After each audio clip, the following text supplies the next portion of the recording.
All right, welcome back to Man Down Sports. As you can see from the thumbnail, we want to get into Rich Paul's comments on Chris Bosh and the Miami Heat Big Three. Oh, well, Big Two, like he said. He said it wasn't a Big Three. So we'll get into those comments, and then we got other topics, as you can see from the rundown, and then we're going to end it with the NBA playoffs.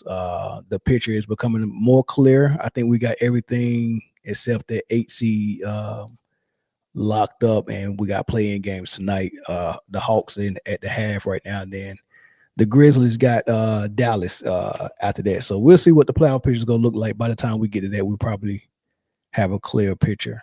But if you're tuning in for the first time, make sure you hit that subscribe button. And everyone who's watching right now, hit the like button, hit the share button, comment in the comment section. Let us know who's here. Let us know where the moderators is at, and all of that good stuff, man. Other than that, man, how y'all doing, man, on this Friday evening? On this Good Friday. It is Good Friday, ain't it? It is Good Friday. It is Good Friday. Yes, you sir. go to church today, Britne? I did not go to church today. Heathen. I was Did at you work. go to church today, sir? Did you go to church? I'm in today? church right now. Tabernacle. You for sure a heathen. What's in that cup? Talking about I'm in church. Some lemon water. Or No, lemon water. What make y'all think I drink like that? And then it's tape, man. Huh? is that the There's tape, Minions brother. cup? Is that a Minions cup you're drinking out of? It is a Minions cup. I ain't mad That's at I you. am a You're gonna Minions. drink out the Minions cup. I, then you need, I drink lemon water, man. if you're drinking out the Minions cup, you need the Care Bear hat, brother. You gotta make it click. Gotta do the collab. Care Bears and Minions don't even much match like that. Yeah, I'm confused. What's good? Who's J1? I don't know who J1 is. What's up, J1? Zero Line in the house. Know your boy Sports in the house. It's not that serious. Jeffrey up in the house. What's good? Hit the like button, y'all. Hannibal in the house. He said, let Britne cook. You know what? I don't think Britne can cook, y'all. I don't know if Britne can cook. I know there's a lot of people in the audience that you know that's checking for Britne, but I don't know if Britne can cook like that, y'all. That's just my opinion. She So, more meal order delivery system than a cook. your opinion. She look like she can prepare some things. She can prepare. Cooking and preparing is different. So I can I feel like now better in my livelihood. I feel like Britne can make a mean fruit bowl. She probably could. She can make a mean fruit bowl. But ain't nobody trusting her with the task of making any sides at Thanksgiving and Christmas. No. Potato salad, don't do it. Don't even do it. You just go set the table for the holidays. I already sent y'all what I can make, so y'all already seen what I can make. Man, we have no. I do not recall such things. No, I remember, but I just don't know if you bought that or not. Huh? No, I don't. know if you bought that or not. You can buy full Thanksgiving spreads at the store. Not looking like that, you can't. Why not? The Northeast, so we don't got stuff looking like that. You cannot. I don't know what the South is, but oh, you in for a treat, Tucker. First time catching a live stream. About to enjoy these segments on the way home to Virginia, driving from Atlanta. That's what I'm talking about. That's a long drive, man. We got you though. That's a long drive. You're gonna have to watch this episode, and then you're gonna have to check into another old episode. Because I don't know if you got what Atlanta to what do you say, Virginia? That's 8 hours, ain't it? That's a clip. It's got to be 8 hours. Is that 8 hours? Yeah, I think it's more than that. Carolinas, right? Yeah, that's got to be 8 hours. Right, past the Carolinas. That's a drive. Now I'm saying you got to go through them to get there, right? Let's just do Atlanta to say unless North. You take 95. I think if you take 95, you don't have to go through North Carolina. Okay. 8.5 hours. It's at least 8 hours. You take 85 though. If you take 85, so I was right. 8 hours, 8.5. I'm a beast, man.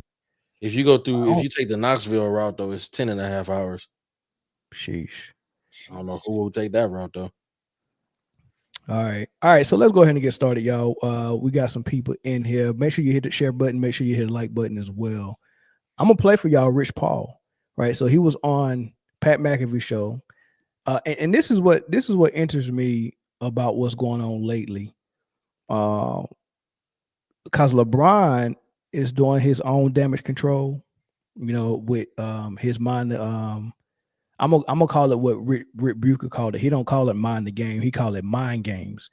So LeBron with his mind games podcast, it seemed like he's using that platform just to kill narratives about himself that he don't want out there, make himself look good, and it's all going toward helping his GOAT debate after he retire or whatever. And then like Rich Paul and other people that LeBron is close to, they're going out doing that same thing, like kind of like killing all these narratives about LeBron. I think it's pretty whack. But Rich Paul went on Pat McAfee show, and he was asked about the Kevin Durant and Phoenix situation, and then he kind of gave his opinion about big threes, and then he went into saying the Miami wasn't a big three because Chris Bosh basically wasn't on the level of Wade and LeBron. It was only a big two. But then he tried to describe it, and it got even worse when he was trying to describe it. And then he went on to say the same thing that LeBron said 2 weeks ago, and saying that Boston really had a big four. He kind of threw Rondo out there, and it was just weird what he was doing. But I'll play it for y'all that didn't hear it though. Right, you got to have cohesiveness. You have to have, obviously, it's a team thing. So what that depth looks like, how those guys actually fit the mold, the camaraderie within the locker room, and things like that. Losing obviously hurts everything. Winning heals a lot of different wounds.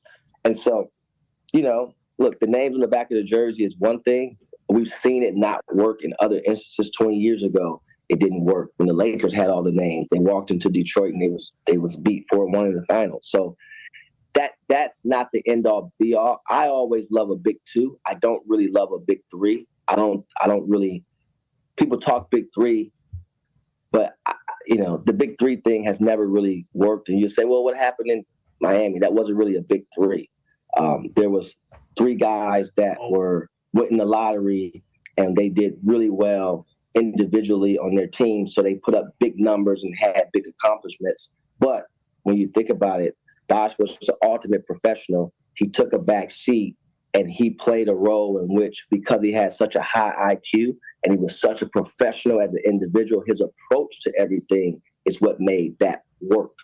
When you look in Boston, okay, you can say Ray Allen and Kevin Garnett and Paul Pierce was a big three. Again, thinking about names, but the way that offense was ran, Rondo's capability during that time, it was a lot different. When you've seen people go for that, it never really worked. And I've had this conversation with several different, owners of teams, and having this debate, whether you go big three, whether you not go big three. I like a big two, and depth is what I like. That seems to be a winning pedigree. So he's trying to answer a question about Phoenix, but he seemed like the main points that he really wanted to make, build a foundation, was that Miami wasn't a big three, it was a big two, and Boston was actually a big four if you include what Rondo does or what he did for Boston. And it was kind of the same thing what LeBron was saying. He was kind of calling Boston a big four 2 weeks ago. Why they want to get that message out there, I don't know. But I want to ask y'all, and shout out to New Zealand in the house, man, for sure. But I want to get y'all thoughts on if y'all think is any validity to this, that Chris Bosh wasn't on a level where you could call Miami a big three. And then his explanation basically saying Chris Bosh took a back seat, so that means it's not a big three. I'm confused by that. Like, just because a superstar takes a back seat doesn't mean it's not a big three, but I digress. I'll let y'all go ahead and handle that. What's y'all thoughts on it? I feel like it's a contradiction to try to make LeBron and the Miami Heat seem so much better, or seem so much greater than what most of us are probably thinking, because to me, they did the same thing. For Boston to work with Rajon Rondo, Kevin Durant, Paul Pierce, and all those guys, somebody has to automatically take a back seat. Like, everybody can't be the number one star on the team. in order for it Right. to fit, in order for the pieces to fit. And that's what D Wade recognized when LeBron came over and Chris Bosh came over. You say, you know what? We know this is D Wade's team. Like Miami is D Wade. We know that. But D Wade said, you know what? I'm gonna take the back seat. I'll push LeBron forward for us to win, because that's basically when they started to succeed a little bit more. So I'm a little confused about what the heck Rich Paul was saying. And if I can recall, Chris Bosh was a superstar when he was with Toronto. Like he was one of the best in the league, and he was killing it in Toronto. So I have He was no still idea. a superstar in Miami. He was still a superstar in Miami, but he played a role. Right, he just played, and that's the thing with basketball. Everybody on a team has a particular role. You have to make the pieces fit together some way, whether somebody has to say, you know what, I can't do what I did with Toronto where I was the go-to guy. I may have to become the rebounder or the defensive guy or whatever. This person may be the primary scorer. Well, you know what, I might be just the 3-and-D guy for this particular team. Everybody has to take a role, and that's up to the coaches to help the team understand why, you know, they have to be assigned this particular goal for the team to succeed. Everybody can't be Michael Jordan on the team. It will not work. It just won't work.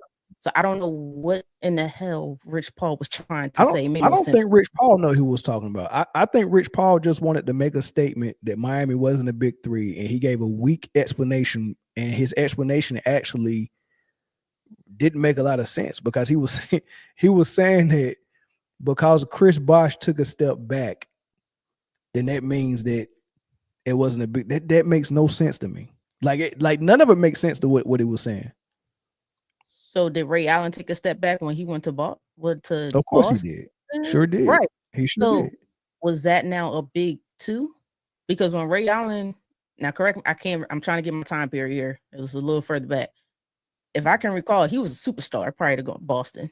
Like Milwaukee and Seattle. Right. Yeah. Ray Allen was a beast. I know later in his years, he became a 3-point guy, but look at the old tapes of Ray Allen. It's the reason why they call him Jesus Shuttleworth. Like he was a beast back in the day.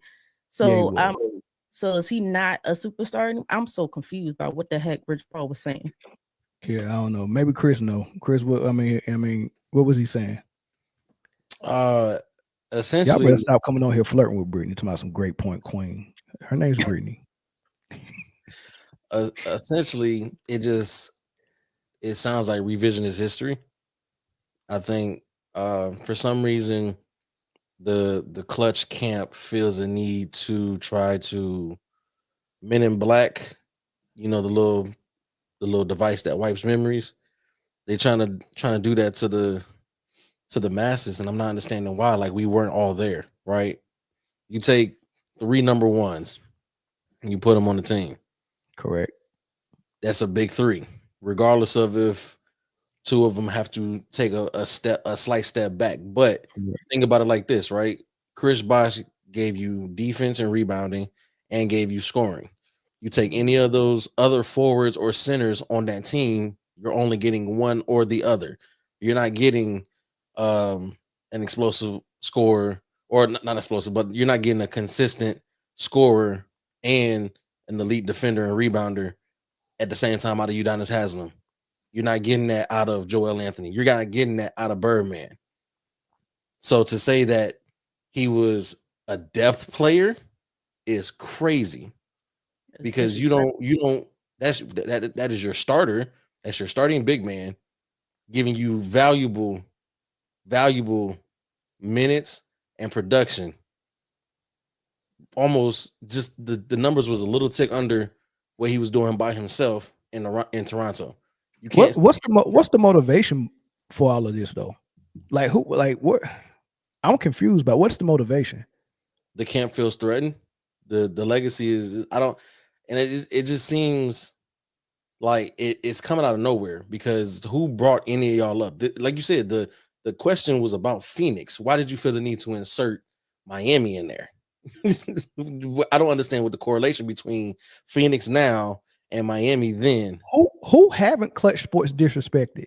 Like LeBron just said his whole Cleveland team was trash when he was there before he went to Miami. That whole team was trash, basically, right? Mm-hmm. Now we're saying Chris Bosh ain't like that. Forever, we've been LeBron's fans been saying that Kyrie ain't won nothing without LeBron, so he's not a superstar.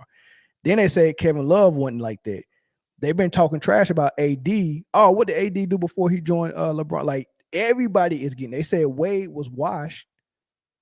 Like what teammate of LeBron can get any legit credit based on what they actually was and who they was as players and what they did? Like nobody. Probably The Big LeBron Z. camp, the LeBron fan base, the LeBron media, and LeBron himself is trashing everything around him, right, to make him look better. I think that junk is crazy, man. It's wild work. It is. And got some super chats in here. Shy Rider said, as of late, Rick Bucher has been putting out the clutch narrative fires. Salute man down. What's up, big dog? The lies are only going to get worse. Stay tuned. And then B now said, and thanks for the super chat, Shy. Bosh had to step back because LeBron couldn't adapt. That's 100% correct, right? Mhm. You know, imagine being a 6'10", 6'11" post player, a post up player in that era where post play was paramount, and you lose in horrible fashion to the Dallas Mavericks in the finals, and your best player, quote unquote, LeBron James, best player, played poorly, where he only averaged about 17 points a game. Wade and Bosh both outscored him. Bosh out-rebounded him in that finals.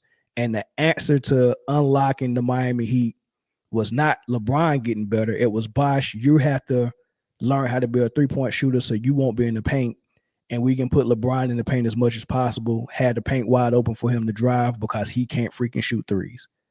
So you got to learn how to shoot threes.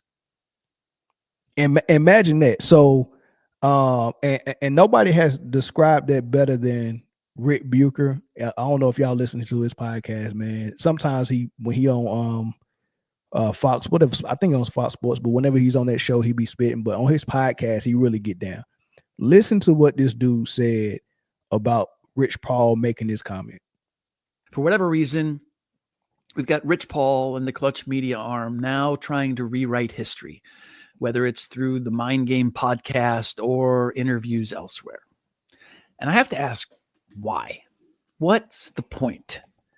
I suspect it's that LeBron and his people recognize that his career is coming to a close and that he has no way of accomplishing anything at this point himself that is going to elevate him over Michael Jordan. So, what do you do when you can't go any higher? You find a way to lower everyone else. And that would explain the campaign to disparage Michael Jordan's competition or talk bad about the Cleveland Cavaliers supporting cast that LeBron led to the 2007 NBA Finals, or most recently, undercut Chris Bosh and his contribution to the Miami Heat's 4 trips to the finals and 2 championships. Rich Paul suggesting that the Heat didn't really have a big 3 because Bosh wasn't on that level. I imagine they will go after Kevin Love and his contributions to the title LeBron won with the Cavs as well. It's nasty work. For the record, Chris Bosh was a 5-time All-Star before he arrived in Miami as a post-up scorer and a cornerstone of the Toronto Raptors. In the 2011 finals, Bosh outscored and out-rebounded LeBron despite playing fewer minutes and was the team's second-best free throw shooter, while LeBron was the second worst. After being upset by the Dallas Mavericks in 6 games in those finals, head coach Pat Riley asked Bosh to become a stretch 4 so that he could have James play below the free throw line so that he wouldn't rely on his wonky three-point shot as much as he did and use his size, force, and speed in pick and rolls with Dwayne Wade. It was a smart move. It was the best utilization of LeBron, but it did mean a sacrifice for Bosh. He was going to have to reshape his game. It meant that he'd have to develop a three-point shot and operate more from the perimeter, outside of his comfort zone, working as more of a floor spacer. Now, he did all that for the good of the team, and the Heat claimed the 2012 title, Bosh going 7 for 13 from long range in the postseason. In their second title run, Bosh took 37 threes in the postseason and still shot a crispy 40% from deep. I get the purpose of all this revision. I just don't get being okay with the collateral damage. LeBron joined forces with Bosh and Wade to win championships, and they did, 2 of them in 4 trips to the finals. Before they went to Miami, LeBron tried to recruit Bosh to come to Cleveland, and Bosh didn't want to do that. So the 3 of them went to Miami, or Bosh and LeBron joined Wade in Miami. All 3 made sacrifices in order for that to happen. But why downplay a brother in arms who helped you reach the summit of your profession, a place that was previously unattainable for you? A brother you went to war with for 4 years before you dipped, leaving him holding the proverbial bag. Now, maybe I'm too soft or sentimental, but I'd have a hard time deserting someone that I had had that kind of success with. And I certainly wouldn't look back and tell people, yeah, he really wasn't all that. And I know Rich Paul said it, but if I'm LeBron James and I truly respect Chris Bosh, I'm publicly admonishing Rich for saying such a thing about my former teammate and making it clear that I don't agree. I haven't seen anything from LeBron to suggest that he has an issue with what Rich Paul said. And more evidence that when it comes to working on LeBron's legacy, he will go to any lengths and take any measures to polish it. So how does these comments from Rich Paul help LeBron's legacy? And then do you think LeBron should come out publicly and kind of say, nah, Chris Bosh was really that dude. I don't agree with what Rich said. Because he'll do it for Bronny. As soon as Bronny had a 39-point game, he's out there tweeting, told you so, and nana boo boo and all this stuff. He's out there doing damage control for Bronny. So, but when they come out and start downplaying his teammates, if you're not saying nothing against it, you got to be complacent. Well, you got to be in agreement with it, man. But what's y'all thoughts on that? It doesn't help his legacy to me. To me, in my mind, it hurts his legacy more than anything. Like, you have to come at your brother, make him seem smaller than what he was to help lift you. Like, that's cowardice. Like, you're a punk for that, to be straight up, to be honest with you. Like, this man literally left his team to join forces with you to help you win a championship, because prior to that, you could not get over the hump. Like, you could not get it done. D Wade helped you win. You didn't know how to win in the NBA prior. So these 2 guys left their team where they were good. They were probably going to go off, be Hall of Fame players, especially Chris Bosh with the Toronto. Like, he was good in Toronto, regardless. Probably he would have went on eventually because they weren't winning anything at that time, but he was a pure superstar. But for you to knock him to uplift you, that's some like orange agent DT type stuff. Like, you don't do that. Like, that's supposed to be your brother. That's coward. That's corny. And to be honest with you, as much as I think that he should come out and say something publicly, I don't think he will. Look at what they said against his other teammates with Kevin Love. He was a monster with the Timberwolves. Like, he was a walking double-double, and I mean like 30 and 20 double-double easily.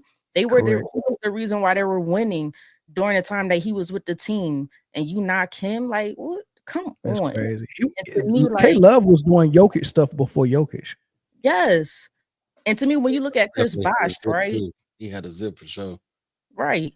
When you look at Chris Bosh, to me, that increases his greatness in my mind, because you had to change your game. It's hard for a big man to then become a 3-point shooter, efficient 3-point shooter. And that's not something he was used to doing. So to me, his greatness just increased. His level of greatness increased in my mind. And to me, LeBron's ticked down, because you had to have these great players completely. And I'm okay with adapting the game for the team, but everybody should adapt. They could adapt their game for you, so you could look a certain way in a public eye. Like, come on. Talent as you are, you shouldn't do that. Come on. And Kevin Love changed his game the same way like Chris Bosh did, and turned into a spot up shooter, and then lost weight so he can play on the perimeter and not in the paint as much. Because he was a big guy in the post. Right. Man, he got over there to Cleveland and slimmed down and just, I mean, he was just shooting threes and that's it, and still was rebounding. You know, so what Chris Bosh and Kevin Love did, even what AD has done to stretch his game out onto the perimeter a little bit. I mean, all those guys got to do that, man. All of them got to do it, and then he always got these daggone automatic score wing players by his side, whether it's Wade, Kyrie, J.R. Smith, Ray Allen, now Luka, Austin Reeves. Like, man, this dude has had it all, man. He's had it all. But Rick Bucher hit the nail on the head, man. All the stuff he was talking about, he's basically saying all of this is an attempt to save his legacy, preserve it, or add on to it, or uplift him, or whatever the case may be. And it almost seemed like it's a playbook. It almost seemed like they get down and actually talk. As a matter of fact, I'm gonna let Ryan Russillo from the Ringer describe it. The part that I've never quite understood is I just feel like some of these ideas are workshopped and it's all chasing this Jordan ghost. I remember when LeBron like debuted the I've won the 2 toughest NBA finals in NBA history. I'll give him 2016 against that Warriors team. That might be the single toughest ever. You can probably make some other arguments, but he's not wrong on that one. But then when he threw in the bubble one, because it was the bubble, it was like, and then you just realize, you're like, did you guys just sit around and brainstorm this stuff with like a whiteboard up? And then you go, this could shift the conversation. What I'd say to them in non-critical ways, all of this is a fucking waste of time. Stop workshopping this shit and then presenting it to the world as if the basketball world's going to go, you know what? Bosh wasn't that good. And I've been a Jordan guy for 30 years, but now I got to start asking myself some serious questions. And that's the part that I don't think they understand. Like, hey, it's always a loss when you do this because there's never anything to be gained. He's right, man. It do seem like they get down on the whiteboard and have conversations and talk about what can we do to shift things, and what can we finally do to actually put you above Mike and all this stuff. So now it's getting to the point where there's nothing else he can do. He's not going to get 5 rings. He's not going to get 6 rings. He's not going to become a better player than Michael Jordan. He's not going to all of a sudden start playing defense and start getting defensive player of the years and winning all defensive teams like Kobe and Mike. He's not going to be able to do all those things to actually convince people he's a better player, right? So I'm already getting all the records. What else can I do? I can diminish so many people around me to make it seem like what I did do was so great, and then I can diminish or uplift everything around Michael Jordan to make it seem like what he did wasn't that great, or he had a whole lot of help. And that's what the effort is. And I'll say this last thing, man. And I'm a book reader. I study the Bible and all that stuff, man. The end times, the type of desperation is going to be from the evil one, or what you want to call the devil, or whatever, is going to get really bad. Like, things on the earth is going to get really bad because his time is short. And I think that's what LeBron is doing right now. He know his time is short. He know he's almost out of the door. He's about to retire, and he's doing his last second or his last effort to gain as much ground in this GOAT debate as possible. Right, that's what he's doing. But we got a caller from Ohio on the phone. Hold on, let me see. Let me make sure I can get this. All right, caller from Ohio. Go ahead. Hey, how you doing, fam? We good. The thing that really frustrates me and aggravates me, right, is that these same people will sit up here and agree with Chris Bosh being a role player, Kevin Love being trash, but then they'll turn around and uplift somebody like Pau Gasol and make him like he was Wilt Chamberlain or somebody. You know what I mean? You see? Yeah. Good point. Hey, look, good point, man. Go ahead. I'm listening. And it's really sickening. Like I had put in the comment section, like I was listening to a few of their fans and they was debating on X, and they was talking about, well, LeBron had a trash team in Cleveland before he went to Miami. I'm like, the same team that won 60 straight, 60 plus games, 2 straight seasons. I said, and then they want to talk about how trash that team was. but then try to, completely wipe out. Well, Kobe didn't make it to the playoffs. He missed the playoffs, and then he got swept the first 2 rounds. I'm like, bro, like, dude, he was playing with Kwame Brown, Slish Parker, and Chris Mill. Like, y'all talking about this guy was playing with trash players, but then you want to sit up here. I said, they're just inconsistent with their arguments, man. They're really inconsistent. And if you think about it, they did it to Ilgauskas, right? And I ain't saying Ilgauskas was a world beater, but he was an all-star. He was a solid player. He was an all-star before LeBron got there. Correct. They did it to Chris. They doing it to Chris Bosh. They did it to Kevin Love. They did it to Ingram and Kuzma and them. Like, dude, I don't remember. And I'm a Laker fan. Magic Johnson is my favorite player of all times, right? You know what I mean? And I don't remember when the Lakers lost. I don't remember them blaming Michael Cooper or Byron Scott. You know what I mean? They blame Magic. I remember tragic. I remember tragic Magic. I remember all of that. I don't remember the role players getting blamed. That's not something you do. That's not something you do. Like, dude, if you're getting paid X amount of money every month as a father and leader of your house, and then you start missing mortgage payments, no one's going to come in there and start blaming your wife or your kids. They're going to blame the person that we think is in charge. We think the person that's mostly responsible for it. So when you got that responsibility on their shoulders, when you're going to get all the praise for doing something, if it goes right, when it goes wrong, you can't duck the praise or duck the blame and put it on somebody that ain't got the responsibility. The role players don't have the responsibility to go win that chip. They're in a support role. They're in a support role. Nobody that's a role player is supposed to get blamed for anything. Right? Never. So it's always a red flag when you see a leader escaping all accountability and everyone around him's getting blamed. That's a horrible leader. But go ahead though. And then I was like, well, with the Kevin Love thing, right? Like they were saying, well, he wasn't winning. This, that, and the other. The dude was playing with Ricky Rubio. You know what I mean? Like the same type of players that you try to make it seem like that Bron was playing with in Cleveland, right? Or what Bron was playing with after he left Miami and went to Cleveland, other than Kyrie. You the same thing that you do, you don't keep that same energy. Kevin Love was playing in the West. The West was brutal. And it takes time. I mean, just they say the same thing about Kyrie, but it takes time. Even LeBron, when he got to Cleveland, it took him 2 years to make the playoffs. Right? It takes time. Once the franchise realized that they got a star or a superstar on their hand and they need to build around them, right? Because nobody wants to start spending money on all these players and they don't have a superstar that can take them to the promised land. That's a waste of money, right? But when you realize you got that superstar, okay, now let's go spend money and get him some help. Right. By the time they realized Kevin Love was a superstar, LeBron was already requesting him before, and trading Andrew Wiggins for him. As soon as LeBron saying that he was a superstar, give me him. You get what I'm saying? Thanks. So, I mean, he never got a chance. Just like Kyrie Irving, we never got a chance to see what he could do. He was there 2 or 3 years before they could build something around him. And then LeBron showed up. Right. AD, when they found out that he was nice, they made one attempt to build something around AD. They got him Rondo and DeMarcus Cousins, and they got rid of both of them the next year. Right. Next thing you know, LeBron grabbed him. Right. Chris Bosh, when Toronto realized he was a superstar, Brian grabbed him.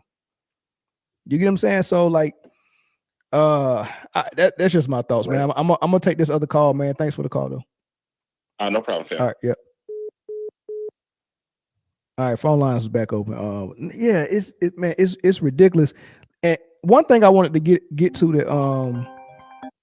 that Rich Paul said that I didn't like was he was saying that if you have a superstar like Chris Bosh, he didn't say this in his exact words, but basically he was saying the fact that he played a support role or role player's role, or he took a step back, means that it was only a big two.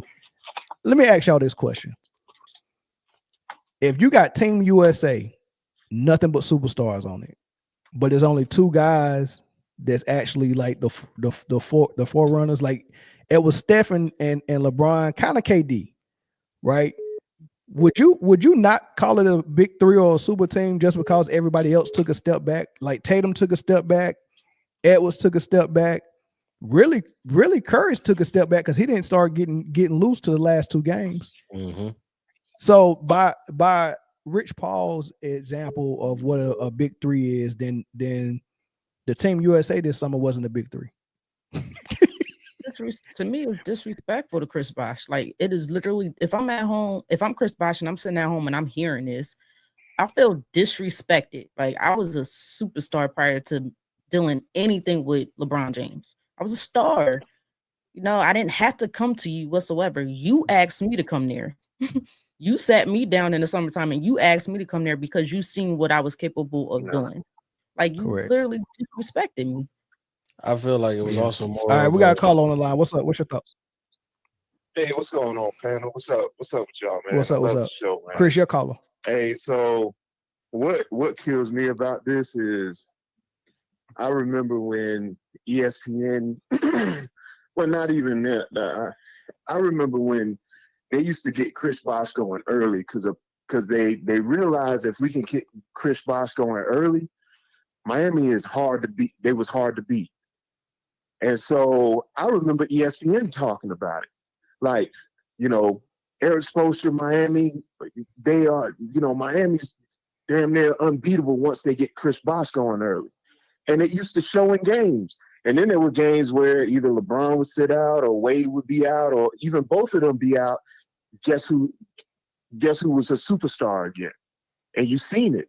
So with Rich Paul, it is like y'all been saying, man, it's just truly disrespectful to Chris Bosh. And I know Chris Bosh, and he may not even come out and say nothing because apparently if you speak out against, the clutch media, you know what I'm saying, you get ostracized by the media.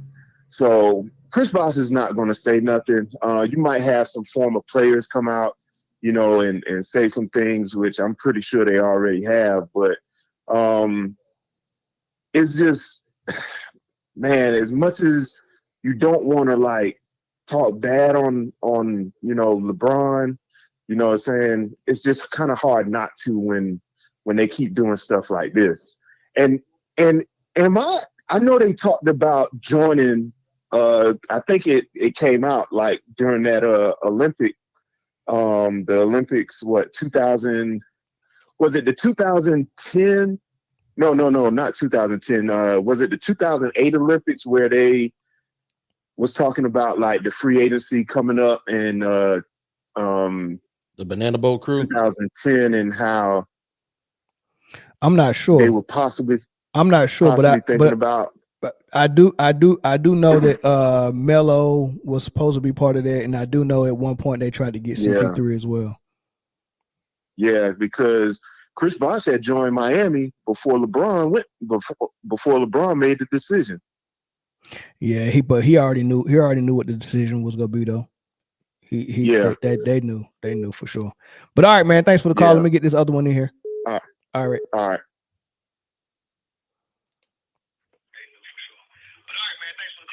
Caller, what's good? Can you hear me? Turn YouTube off in the background. Yes, sir. Can you hear me? I can hear you. Yep. All right, great. Yeah, this Caduce Yusuf. Usually tune in when I get a chance. What's good, brother? I just wanted to say this. I think that's LeBron is maybe Rich Paul is an extension of LeBron in business, but that man can't account for everything that man says about his opinion about basketball. I mean, I think we need to be a little bit fair. I'm not LeBron or I'm not a LeBron fan. Chris, you want this one? But at the same time, go ahead. We're listening. Keep going. But at the same time, hey, that's Rich Paul's opinion. And Rich Paul is not a basketball savant. I mean, let's just say it like this, right? Rich Paul's an agent, right? If Chris Bosh was his client, he would speak volumes about Chris Bosh to get the money. So, I mean, to me, he just sounds like a hypocrite because anybody who knows anything about basketball will tell you that Chris Bosh, to me, is just a tier below Kevin Garnett. I mean, he doesn't have the defensive prowess like Garnett, but offensively, I mean, he's right there with him. So to say that is blasphemous, but I mean, at the same time, he's going to big up his homie, and his knowledge about basketball is his knowledge about basketball. It has nothing to do with LeBron's knowledge about basketball because LeBron chose to play with him. Yeah, and I was gonna say this earlier. I don't think I've ever heard of an agent having so much to say, you Mhm. know, in sports media about anybody. You know, maybe an agent speaks about their client and their client alone, but I've never heard of an agent being so outspoken about a whole bunch of other matters. And Chris Bosh. We don't even know no other agent's name. I mean, we could probably if we really tried to figure something out, Scott Perry or whatever, Yeah, but we like, probably could come up with some names. As a matter of fact, Scott Perry is a GM. I don't even think he's an agent. But we don't no other agents are going on Pat McAfee trying to talk. Like, what is he doing there? like who like I will have to agree with you. I will have to agree with you. At the same time, that's just lowering him in the public eye. To say something like that, I mean, even if you don't know basketball, you know that Chris Bosh is a halfway decent player, right? Yeah, but let me ask you this, because you want to completely, cover LeBron in this situation and say that he can't account for everything Rich Paul says, but that's his teammate Chris Bosh. That's a guy that was a brother. That's somebody he went to fight with on the court. Do you think that LeBron James should feel obligated to at least send out a tweet and say, "Nah, Chris Bosh was like that"? To be honest with you, from the Pat McAfee, whatever his name is, interview, LeBron seems like, and mind you, I don't know him personally. I like him as a basketball player, but he seems like an asshole. I mean, he said Brian Windhorst was like pretty much made Brian Windhorst sound like a fanboy when he's the reason why we know who Brian Windhorst is. So I mean, LeBron just seems like he just talks like an asshole. Maybe he just has some publicists. If you notice, he speaks a lot like Kobe now. It seems like he's just trying to take. Don't say that. Don't say that. Man. No, because hold on, like, but you ain't gonna answer the question. Let me put it in another term, in another way, Chris. Mhm. If somehow I end up, let's say I'm on ESPN or something like that, all of a sudden, and we don't do this podcast no more, and my agent goes on an interview and says, "Oh man, Chris wasn't even that good as a freaking podcaster. Like, it was all this, and say all this stuff about you." Do you think I should come out and be like, "Man, y'all tripping, man"? Like, nah, Chris was like that. Or do you think I should just be quiet about it? Nah, you should definitely. I mean, if you if have you're any asking me ounce a of question, I care think you should about,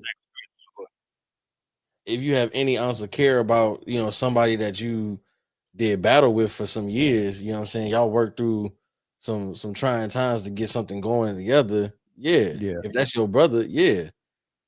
But I Say feel something. I feel like LeBron is, see, so him and Rich Paul go further back than him and Chris Bosh, right? Correct. But Mhm. I think LeBron is not going to come out and say anything in defense of Chris Bosh. I don't think he's going to say anything at all. I don't think he's going to take a side in this. I mean, we already know that Rich Paul is an extension of LeBron James anyway. Yeah. So this is probably just something that LeBron wants to say, but he himself can't go and say this, because No, he can't. the real basketball fans understand what Chris Bosh was before Miami. We understand what Chris Bosh was to Miami. You're not gonna pull the wool over our eyes. You can do that for the casuals. You can do that for the people that don't know who Chris Bosh was, the people who are only just now starting to watch basketball. But you can't fool the real basketball people who know basketball. And that's why LeBron knows that he himself couldn't have said that. But you know what? I can go send my henchman out here to say it. Yeah, and some people go fall for it too. Hey, but call on the phone, man. I appreciate you, man. We're gonna move on, man. Thanks for the call. Thank you. Yeah. Nah, it's some people just go fall for that. 100%. It's some people just go fall for that who probably didn't even watch basketball back then. And that's their new train of thought on the Miami Heat. Oh man. I don't know what just happened. We having some technical difficulties. You. But while we wait for Mel to get back, I just, this is nasty work from Clutch and from that side. I mean, I don't understand, You know, like I said, I've never seen an agent be so involved in media and you know, helping spread a narrative. But I think at this point, you know, like Mel said earlier, we're really watching, you know, in-game damage control, because there's only so much time left in the hourglass, and you didn't do all the things that you were supposed to do. You didn't do all the things that you were expected to do. You're still chasing the ghost in the arena, and you don't the math, you got less time in front of you than you do behind you. And the things that you need to do in order to, you know, maybe encapsulate or become equal to the GOAT, there's not enough time left for you to achieve such things. So, like, what was it, Rick Bucher? You gotta diminish everything else to make yourself look higher. And now that you're taking shots at, like, it was, you know, it was dirty play, but kind of expected when you can take shots at some of the role players, you know, like Mario Chalmers or, you know, something like that. But you're taking shots at a bona fide superstar on his own team before he came to you. That is crazy work. A Hall of Famer, somebody that stood on his own 2 feet. You know, Crazy work. That's crazy to me. It's just like, why you want to follow somebody? Look, you guys know I always try to give LeBron respect for his, because I still think he's a good player, right? I still think he's a great player.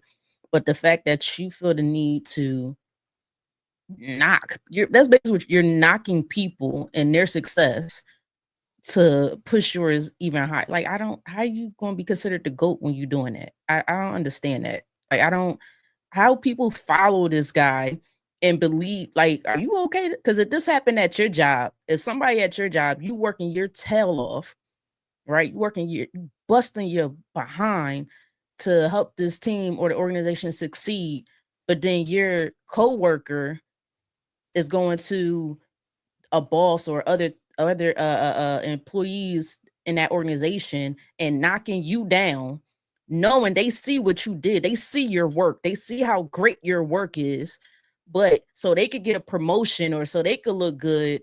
That's basically what he's doing. They knocking you down by saying certain things and by putting certain things out there. Like, that's weak. To me, this is weak. Let me ask y'all a question. I'll play along for a second. Let me ask y'all a question, right? So if Chris Bosh is not part of the big three in Miami, it was a big two and a lot of depth, right? Let's play along. Let's take Chris Bosh off the team. Do they beat Oklahoma City and San Antonio? No. Absolutely not. No. Not even close. No. So Chris what Bosh, does that say? His ability to stretch the floor, his ability to, if you need me in the post, I can do that too. Like, what Chris Bosh was so important to that team. It wouldn't have went down. It wouldn't have worked. Just no LeBron and D Wade, not at all. Maybe if they would have added instead of Chris Bosh, they still got Melo or something like that. Maybe that'll work. Like, it didn't have to be Chris Bosh, but the fact that they had 3 number ones that was still in their prime and uninjured, no major injuries for none of them, that was in their prime, healthy, and they were always number ones in their own right on their own team alone. Like, the reason why that, so the people don't understand what a super team is. Super team is not just having all-stars or having somebody that made the Hall of Fame. You know, what it really is are you putting a team on the floor every night that gives you already an advantage just by the players on the roster, gives you an advantage, right? But on top of that, there's no other teams that can duplicate that, right? Or very few teams that can duplicate it. That gives you an advantage over the entire league just by roster. So when you got 3 superstars and there's only 10 superstars in the league and you got 3 of them, right? Honestly, there's only 2 other teams that can do that possibly, right? It's only and 3 superstars in their prime. There's only 2 other teams. If you got 3 of the superstars and there's only 10, there's only 2 teams that can rival you roster wise. So you already have an advantage that no one else can have. That's what makes a super team. Anybody can have 2 superstars with depth and role players, so that's not a super team. Anybody can have Shaq and Kobe with role players. Anybody can have Scottie Pippen and Mike and role players, Stockton and Malone and role players. But to get 3 of those guys, that's a super team. And then you got Ray Allen, who at the time was one of the best 3-pointers in the game. Let's not forget that. Correct. One of the best shooting guards, not just 3-point shooters. Yeah, I mean, he was still a top 8 shooting guard when he was in his prime. Right. Crazy.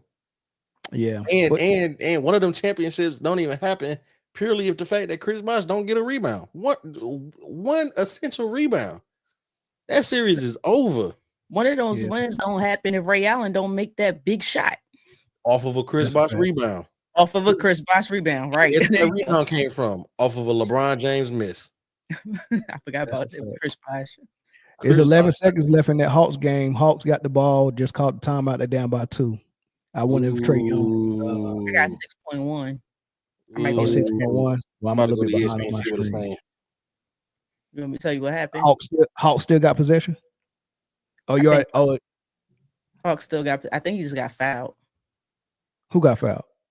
I think it was Trae Young. She's shooting a 3. Nah, it's still the shooting foul. It's still saying they in the timeout. Yeah, they just went back into a timeout. Man, all right, we'll move on then. We go end it because I want to watch that Grizzlies Mavs game. I definitely gotta watch that. So something interesting happened. Adam Silver, was it Pat McAfee that he was on? I think Adam Silver was on Pat McAfee too. Pat McAfee getting a lot of interviews, y'all. Getting everybody. Man, you ain't lying, boy. I know Stephen A. Smith don't like that, but bad. Big bad. But it was something real interesting. He said they asked him about the Luka Doncic trade and how the NBA front office was involved when they found out about it. You know, I guess they thought that Adam Silver would be like, this is lopsided. No, this can't go down. So they asked him about that, man, and his answer was very interesting. I'm gonna let y'all hear what he said, and then we'll get into our commentary afterwards. When do you get a heads up that Luka is getting traded to the Los Angeles Lakers and AD is getting traded to Dallas? And what were your thoughts on it as a whole, Commish? Yeah, so first, just to clarify, I don't, or the commissioner doesn't have the right to block a trade other than a trade not conforming to our rules. So, okay. and you alluded to David Stern once blocked a trade, but I get how confusing it was to fans, but he was both the commissioner and the acting owner of the New Orleans franchise at the time. And so a trade was recommended to him by the general manager, and he turned down that trade based on what he thought was in the best interest of that franchise. As an owner, not as the commissioner. He turned down the trade as the owner, not as the commissioner. Exactly. And by the way, I learned my lesson because in that interim period, when we were running the Los Angeles Clippers, a guy named Dick Parsons came in, and he was the interim governor. And I, of course, had been here when David turned down that trade. And I said, Dick, you are the owner of that team. You will decide what trades to make or not make, not me. So there's absolutely no confusion. But in this situation, with Luka, I learned, the league office learns a little bit ahead of the public, because to the point of leagues approving trades, it's kind of like a closing at a house. Both teams have to be on the phone. The lawyers and the basketball folks at the league office have to make sure that the contracts match, that the team indeed does have the cap room to make the trade, that it complies with our rules. So I learned when they called the trade into the league office. And again, so I don't really have a role in that process other than if there's somehow a dispute as to the mechanism of the trade. You know, in terms of the trade itself, look, it's obvious time will tell. The only place where I feel defensive on behalf of the Dallas Mavericks and new ownership there is there were some suggestions early on that the trade wasn't done for basketball reasons, that somehow new owner didn't want to pay a maximum salary or was focused on building a real estate development or something else. The only thing I can say, and I feel very confident in this, knowing Patrick Dumont, who's the governor of the team, and the people involved, they believed that they were making the best trade on behalf of the Dallas Mavericks. Whether that turns out to be true, again, only time will tell. So there's a couple of things I want to point out, right? Toward the end, he said that, there's a lot of rumors around why the Mavs made the trade, and it was coming from ownership, them not wanting to pay that heavy contract that Luka was due out, and some other things. Then you had Nico Harris come out and say he had no regrets about the trade, despite everyone saying that you don't trade someone that young, that good, like this, right? So you got that piece. I want to hear what y'all think about the trade itself and the fact that it might have came from ownership and Nico saying he not having no regrets. But then I want to circle back because he mentioned the CP3 trade. And he mentioned that, hey, look, man, despite what everybody think, man, the commissioner, we don't veto trades like that. People got confused about the David Stern CP3 trade. I'm gonna get into that because I want to play for y'all what Jenny Buss said when she was on All the Smoke last year about that trade. And then we get into it. But talk to me about Nico Harris, his role in the trade, the fact that he has no regrets, and the fact that this might have came from ownership to make it happen. You want me to go first? I mean, it don't matter. The way the trade came about, the way the trade was done, the abruptness of it, how everybody thought it was a hoax, because a lot of people were getting hacked on Twitter at the time. So everybody thought Shams had got hacked. Nobody believed. I mean, even I think Mel threw it in the group chat. It was like Shams got hacked too. Da da da da. They saying Luka got traded. It was like Luka got traded. I'm like, yeah, that's definitely like some NBA Centel stuff. There's no way Luka just got traded, like middle of the night type stuff. And then I went to go check. Shams reported it, and then he came out with a tweet saying, "Nope, I was not hacked." And then ESPN started rolling out. Da da da da. The way that happened, it definitely seems like somebody. And I'm not pointing fingers yet, but somebody got tired of somebody else and made a move. And it made a move. It just was like, you know what? Push the button, send it. I like it. Deal done. Right? There was no build up to it. There was no, there's talks.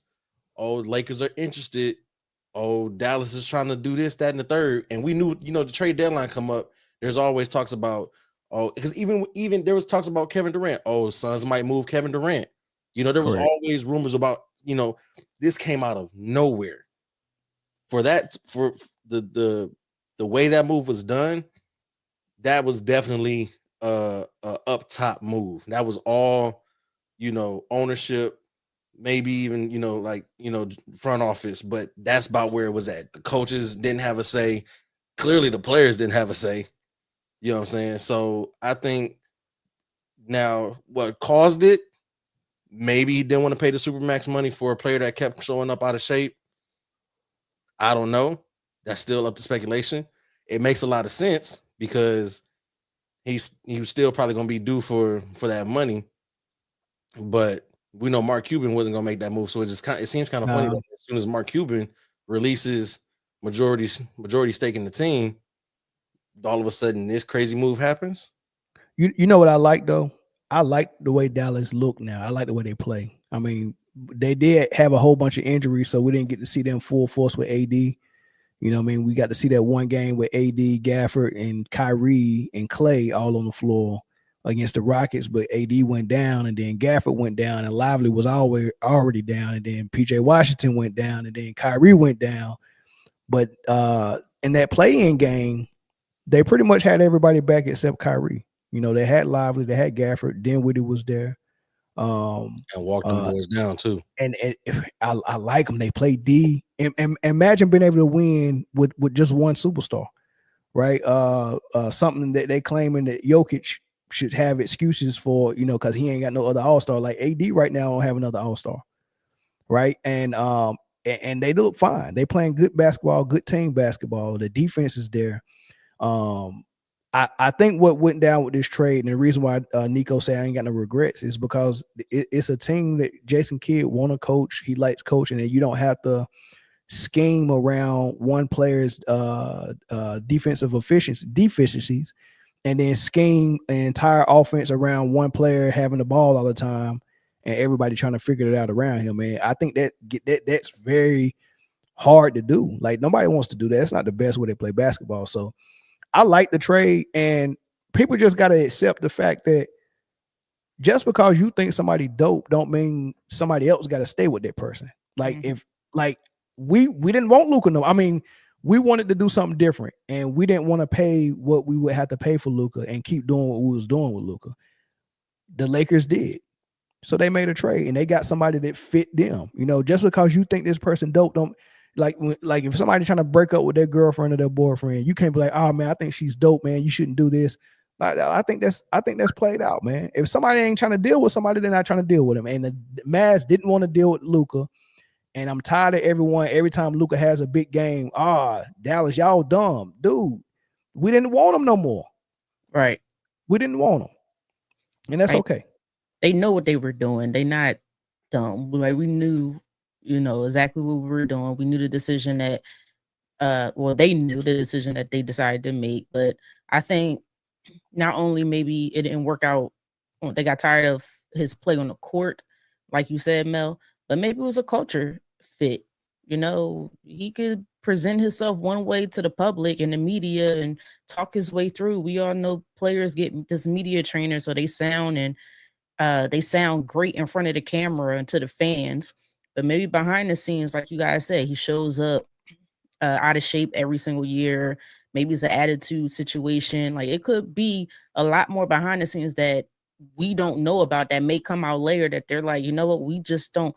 Not only we got to figure out what to do with you on the court, and we got to, Jason Kidd got to be special on the daggone thing he draws on. I can't think of it right now. The drawing board. Yeah, the drawing board. The clipboard. Thank you. But now we gotta deal with your attitude and all this other nonsense behind the scenes. Like we just don't feel like doing this anymore. LA, they're more Hollywood. They don't mind it. If they take us off your hands, take it off your hands. They like the attention, whether it's negative or positive. We just like dollars come in our pocket. However, we'll figure it out. But and then they went and traded. We got to stop acting like prior to AD getting to LA, he was a superstar. Like he was a fire player. It still is. Like but when he was with the Pelicans, I think we forgot about that. We talked about it earlier. He just had to adjust his play to help him fit with LeBron. Now he gets to go and play back to how he would like to play with Kyrie. Correct. I think he's a much better fit with Kyrie and those guys in Dallas. So, and that's why we should seeing the AD when he's healthy play how he's played. He's been dominating the few games that he was able to play as long as he was healthy. So I think it's just more than on the court play. I think it's some behind the scenes stuff that we may not be privy, that we may not understand or we may not hear that's going on. I see a lot of people in the comments saying that, and if this was a narrative that was being thrown out when it happened, that this was a terrible move by Dallas and the worst trade in the last however many years, of the worst trade in NBA history. But I just want people to take a look from the future standpoint. If you got 6 years, 6-7 years, 6.5 years out of this guy, you only got one final strip out of it all. You got a continued attitude problem. You got a conditioning problem. And you've been trying to build around this guy, but it's never been enough. Why would you want to tie yourself down to that for another 4 or 5 years when you can just cut loose now, get something back, and rebuild? And it don't even have to be a complete rebuild. You can still have a chance to be competitive, and you don't have to have that anchor of a supermax contract tying you to this player for the next 4 years, and you're strapped cash wise, and you can't do anything else but pay this man. That's not a terrible move. Because once you give Luka that money, you're done. Look, getting him some help, because you're not going to be. You're probably not going to be able to keep Kyrie. Maybe you might be. Well, Kyrie was still on the contract, so all right, you give Luka that money. You got Luka and Kyrie, but anybody else who came up on their contract, you probably was going to lose. You probably was going to lose PJ Washington. You was going to lose a lot of people, and you wasn't going to be able to sign a lot of free agents once you strap like that. So when you pay that type of supermax to a player, you better be sure that you already got everything in place that's going to keep y'all competitive for the next at least 3 years. Because otherwise I'm not forking up that money, right? And they just didn't. And look, it might be a good thing that they publicly. I mean, because I'm pretty sure Luka was embarrassed. Like, man, how y'all gonna do this to me like this, man? Trade me away like this mid-season, like I ain't nothing. And that might motivate him enough to turn down a honey bun, or to turn down a beer every now and then, or stop smoking the hookah. That might make him focus. Right, so if it does make them focus, y'all got Dallas Mavericks to thank for that, man. So the second part of that though was when he said that we don't make decisions about the CP3, about the trade, and he referenced the CP3 David Stern thing. Listen to how Jeannie described how that went down. I don't know if you remember. Did y'all hear what Adam Silver said about the CP3? He said, he said that David Stern didn't veto that trade as commissioner. He did it as the owner of the New Orleans Hornets, which I have a problem with, but we'll talk about it. All right, so so the New Orleans Hornets didn't have an owner, so by default, when that happens, the NBA has to act as board of governor for that team until they find the owner. Right. So this is my opinion. I want y'all to tell me which one sound more reasonable, mine or what Jeannie Buss was saying. So my opinion is, all right, so what we got from Adam Silver is that David Stern turned that trade down as the owner. And I think his exact words was he didn't like the trade. Is that what he said? He said something similar to it, right? Yeah. This is my opinion, right? They were trying to sell the team. They had found an owner or a potential owner, which was the owner of the New Orleans Saints. I think he still might own the team right now, maybe. So he had agreed in principle to buy the team. So they was in talks of it. They had already recognized him as a as a finalist for the squad, and this team had a superstar in CP3 on it. If you're trying to sell a team to someone and all of a sudden your GM trades CP3 and the owner that was supposed to buy the team says, I'm not about to buy a team that can't sell no tickets. I'm gonna lose money as soon as I get it. Mm-hmm. Right. So you about to send CP3 away. How am I gonna sell tickets? Right. So I think David Stern said no to that trade because he had to sell that team. Then what ended up happening is later on, he figured out, you know what? If you get Anthony Davis, he's going to be a superstar. Everyone's saying he's going to be a superstar. I can make sure that you get him in lottery, right? Will you buy the team with AD on it? And he was like, yeah, I do it. So they went on and was like, all right, you can go ahead and trade CP3, but the Lakers deal was already done because Lamar Odom was part of it, and they had already traded him to Dallas, which that trade fell through too. So they didn't have the pieces to get CP3 no more. So they went on and let the trade go to the Clippers, right? And then on draft the day of the draft lottery, the owner was there. They got the number one pick, and right after the balls came down and they got the number one pick, the owner signed to buy the team.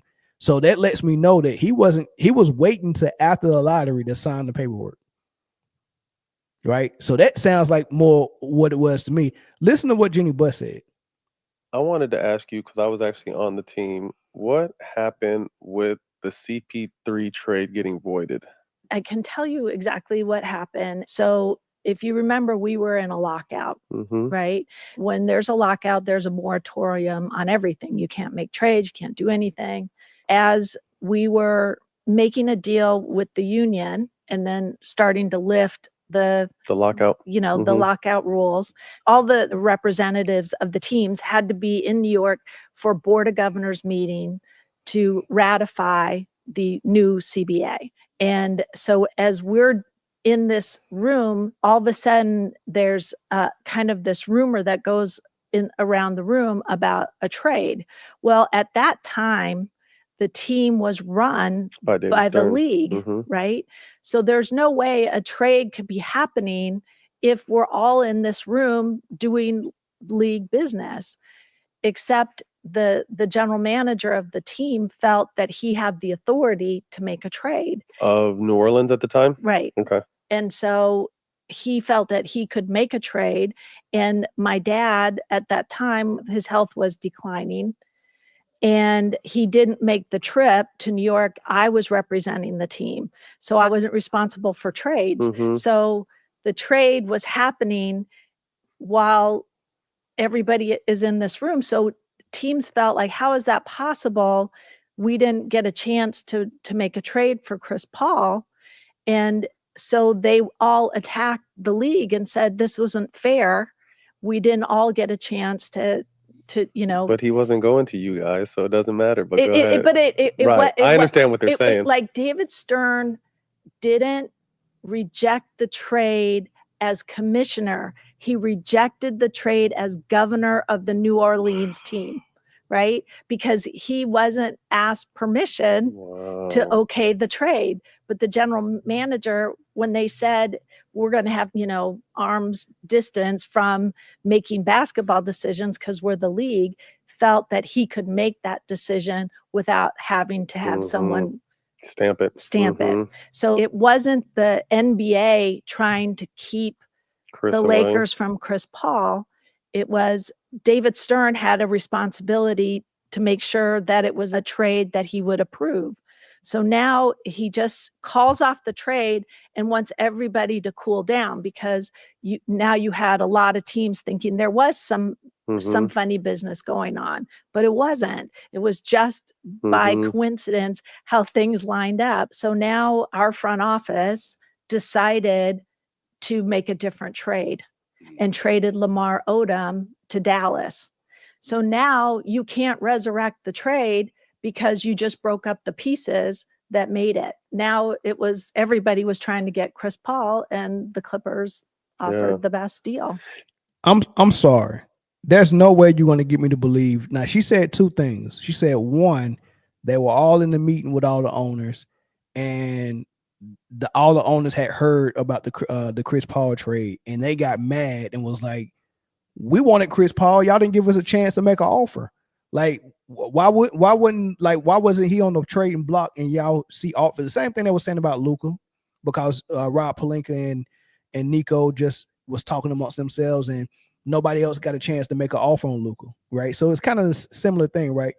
So she said there was an uproar at that meeting about people not getting a chance to make a stab at Chris Paul. Then she said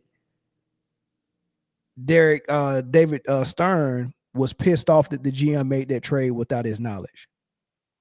And so he canets the trade because he wasn't consulted.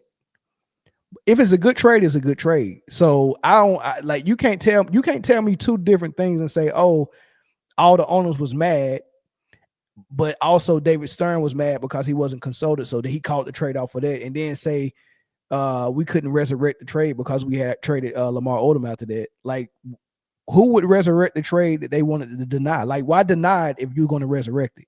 Right? So it's very weird to me how she tried to explain it. I think she covering up a little bit. I don't think that's the whole story, but I don't know. I'm off my soapbox, man. Y'all let me know what y'all think. First off, I want to talk about, and I understand the politics behind if a team doesn't have an owner, then the league takes control. But there should be something that says that the league can put somebody in place. It shouldn't be the commissioner as the stand-in, right? So saying that David Stern didn't deny the trade as the commissioner, he denied the trade as the owner, doesn't make that much of a difference. It's still David Stern at the end of the day. He's just two different titles, but I think it's a conflict of interest, because now you're looking at it like, oh, well, the commissioner is saying this trade can't happen. Why is he holding back this trade? Nobody's ever going to be like, oh, well, David Stern, the owner. No, you got to put somebody in. So that, I don't like that. That's a conflict of interest. So I'm still saying that David Stern, the commissioner, denied that trade, because we had something similar with this in the fantasy football league. Remember 2 years ago when I was the commissioner? Oh yeah, and just trying to wheel and deal and then all the Britne, one of my good friends, actually Jay's brother. That was funny. I'm the commissioner of the league, right? And what was it? The free agent. It was Sunday night or Monday night. The game was ending. The free agency opens up after the last game of the week, the following day, right? And Sean called me and was like, "Yo, man, I'm thinking about getting this running back off the free agent joint, man. What time does it open up?" Mind you, I got my eye on this running back too, right? so he pretty much tells me he trying to get this running back, and I'm like, "Oh shoot, me too." I'm thinking in my head, but I ain't say nothing. I was like, "Hey man, it opens up at midnight, whatever. I don't know. I can't remember what time it was. Whatever time, you know what I'm saying, everything will be open. You can get them." He was like, "All right, bet." He woke up in the morning. Remember, I'm on the West Coast, so 12 o'clock my time, 12 o'clock Eastern time is 9 o'clock my time, or whatever the case may be.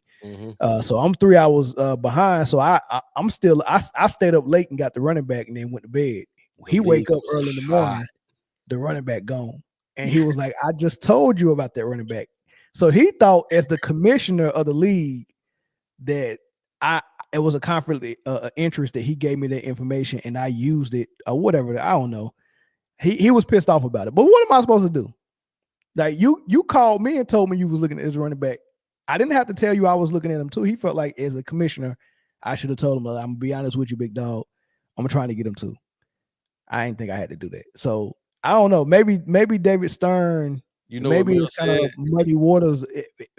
When do I act as commissioner? When do I act as the owner? Like, in his head, he's got to think about what's best for the league. And then he also got to think about what's best for this franchise that he's running, because they don't have no owner. Yeah, I think it was a combination of both. I do think people were crying and complaining because Chris Paul went to the Lakers, and I think they got Dwight Howard that year, right? If I can recall, was that the same year they got Dwight Howard? It might have been the next year. On his way over there, something like that. I think it was the year after. It was a year after, but I think it was pairing him with Kobe anyway would have been right. But I think also people knew Dwight Howard was going to the Lakers also. So my goodness, could you imagine? CP3, Kobe and Dwight. Before Dwight got hurt, if Dwight didn't have that back surgery. And so what was the year of this Chris Paul trade? What year was this? Because it had to be the last year before the Hornets switched to the Pelicans, right? Because AD never played in the Hornets jersey, right? 2011, 2012, something like that. Let me look. Hold on. Because I got a theory. I want to run it by you, but I just want to make sure that the timeline is right. 2011. So that trade was supposed to happen in 2011. And it got ixnayed by David Stern. Correct. He was the owner of the team. 2011, the first year of that Miami experiment failed. And then Dwight came in 2012. The first year that Miami experiment failed in 2011. Correct. You let Chris Paul link with Kobe. Miami doesn't win a ring at all. They're back in the finals. Yeah. Miami doesn't win a ring at all. Well, it depends though. And because we know that LeBron was because they was getting rid of Lamar Odom, and I don't know if Powell was part of that trade. I think Powell and Lamar was getting traded for CP3, which is crazy that he was going to get both. Yeah, but I don't know if it was a third team involved or was they getting multiple players from the Hornets. I don't know if David West was involved, but maybe it was Odom and Powell for West and CP3. Who knows? But CP3 and Kobe by themselves probably wouldn't have been enough to get past San Antonio. I don't think so. But then you add Dwight. If you add Dwight, but who did they trade for Dwight though? Yeah, I think Dwight left in free agency. Nah, it was a trade. I think he was supposed to be a free agent at the end of the year, but they ended up trading him, if I can recall. Oh, hold on. They traded.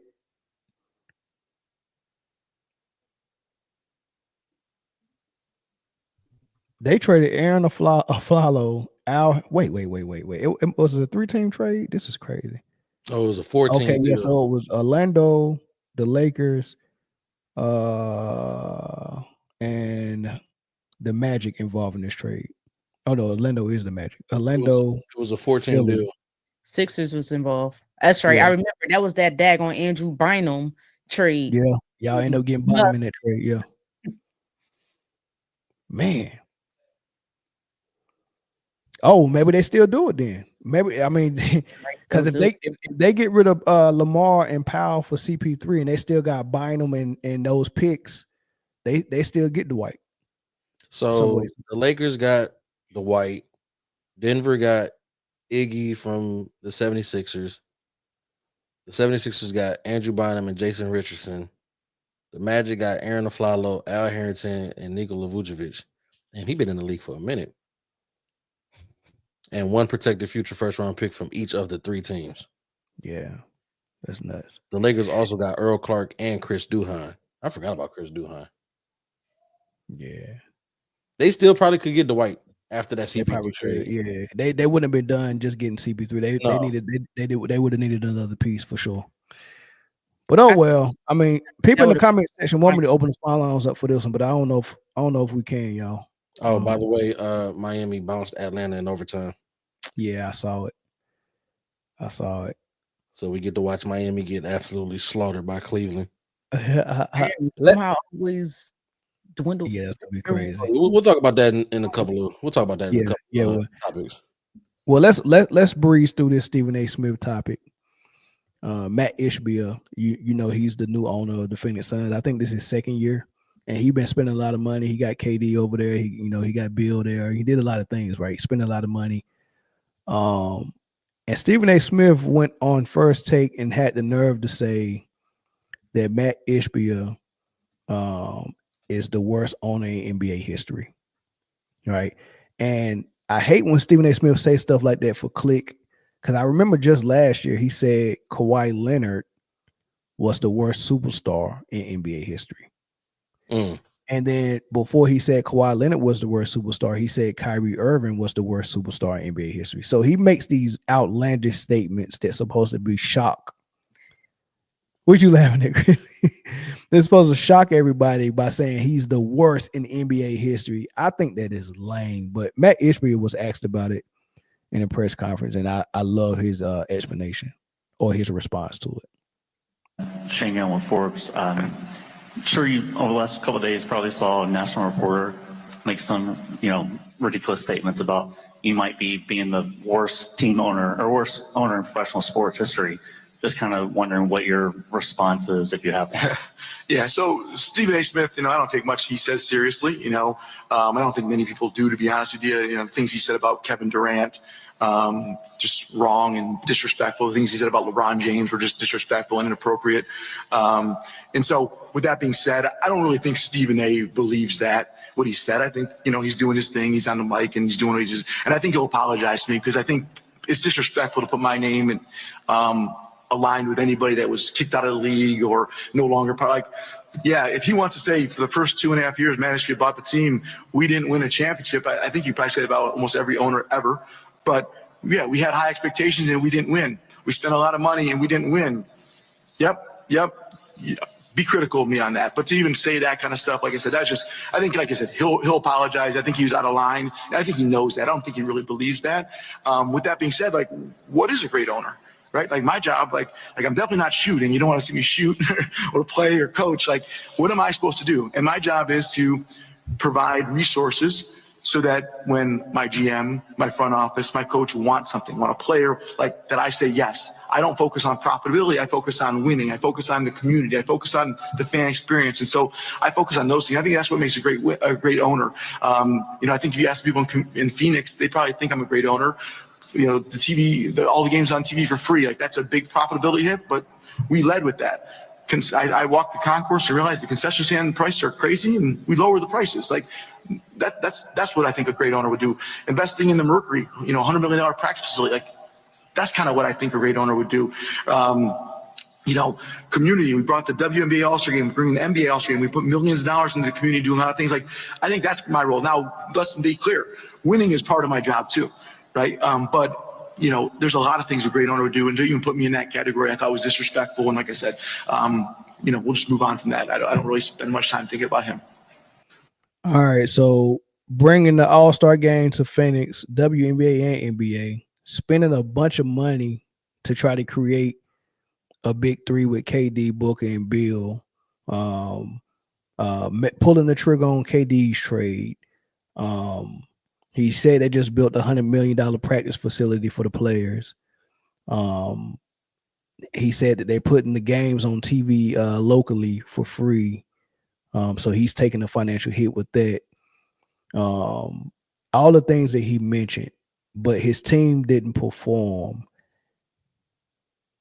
And Stephen A. Smith called him the worst owner in NBA history.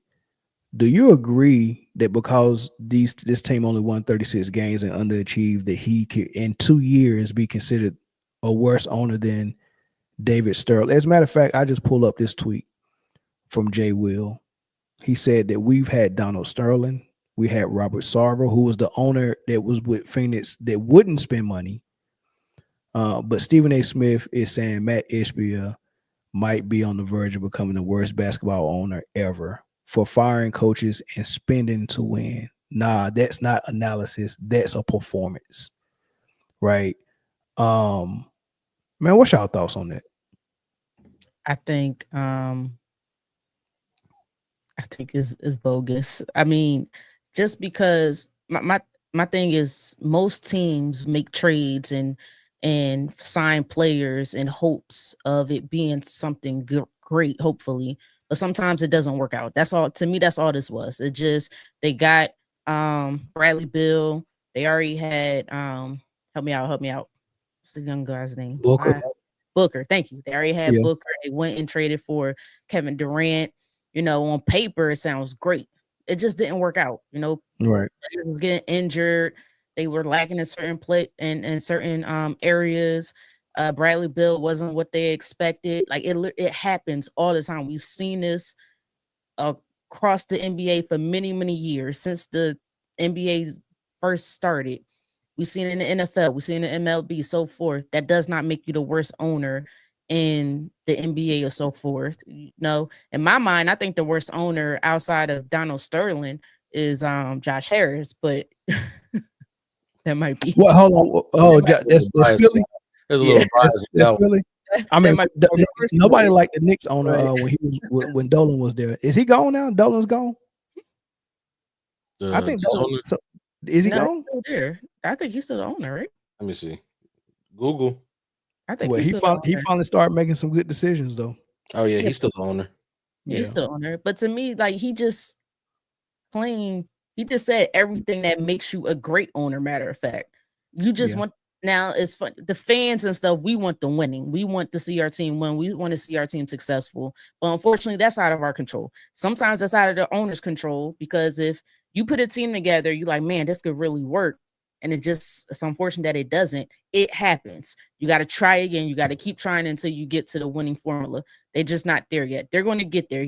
Clearly, he's investing a lot into this team and investing so much that he's hoping they will eventually find that winning formula. They're just not there yet. But I think Warburg is funny. I was just about to say that we got to make up our mind. Is it Jordan, Dolan?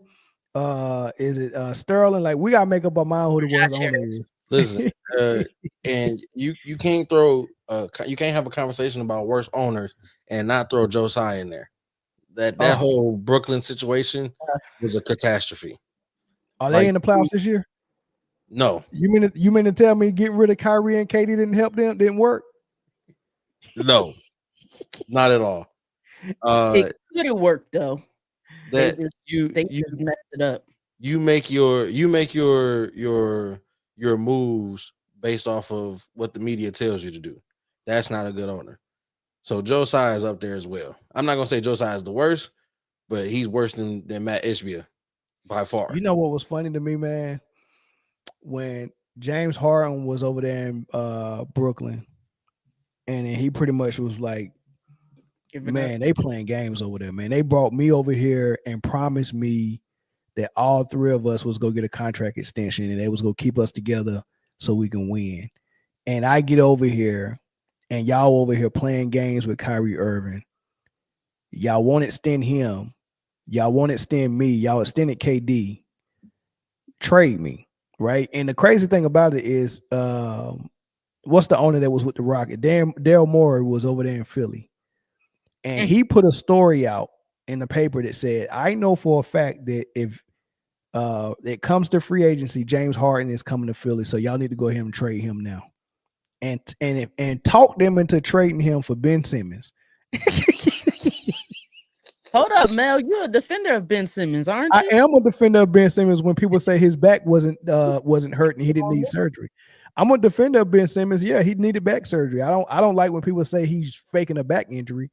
The back injury was real, but for you to get tricked into a trade by a fake story, oh man. If James Harden go into free agency, he coming to Philly. I know that for a fact.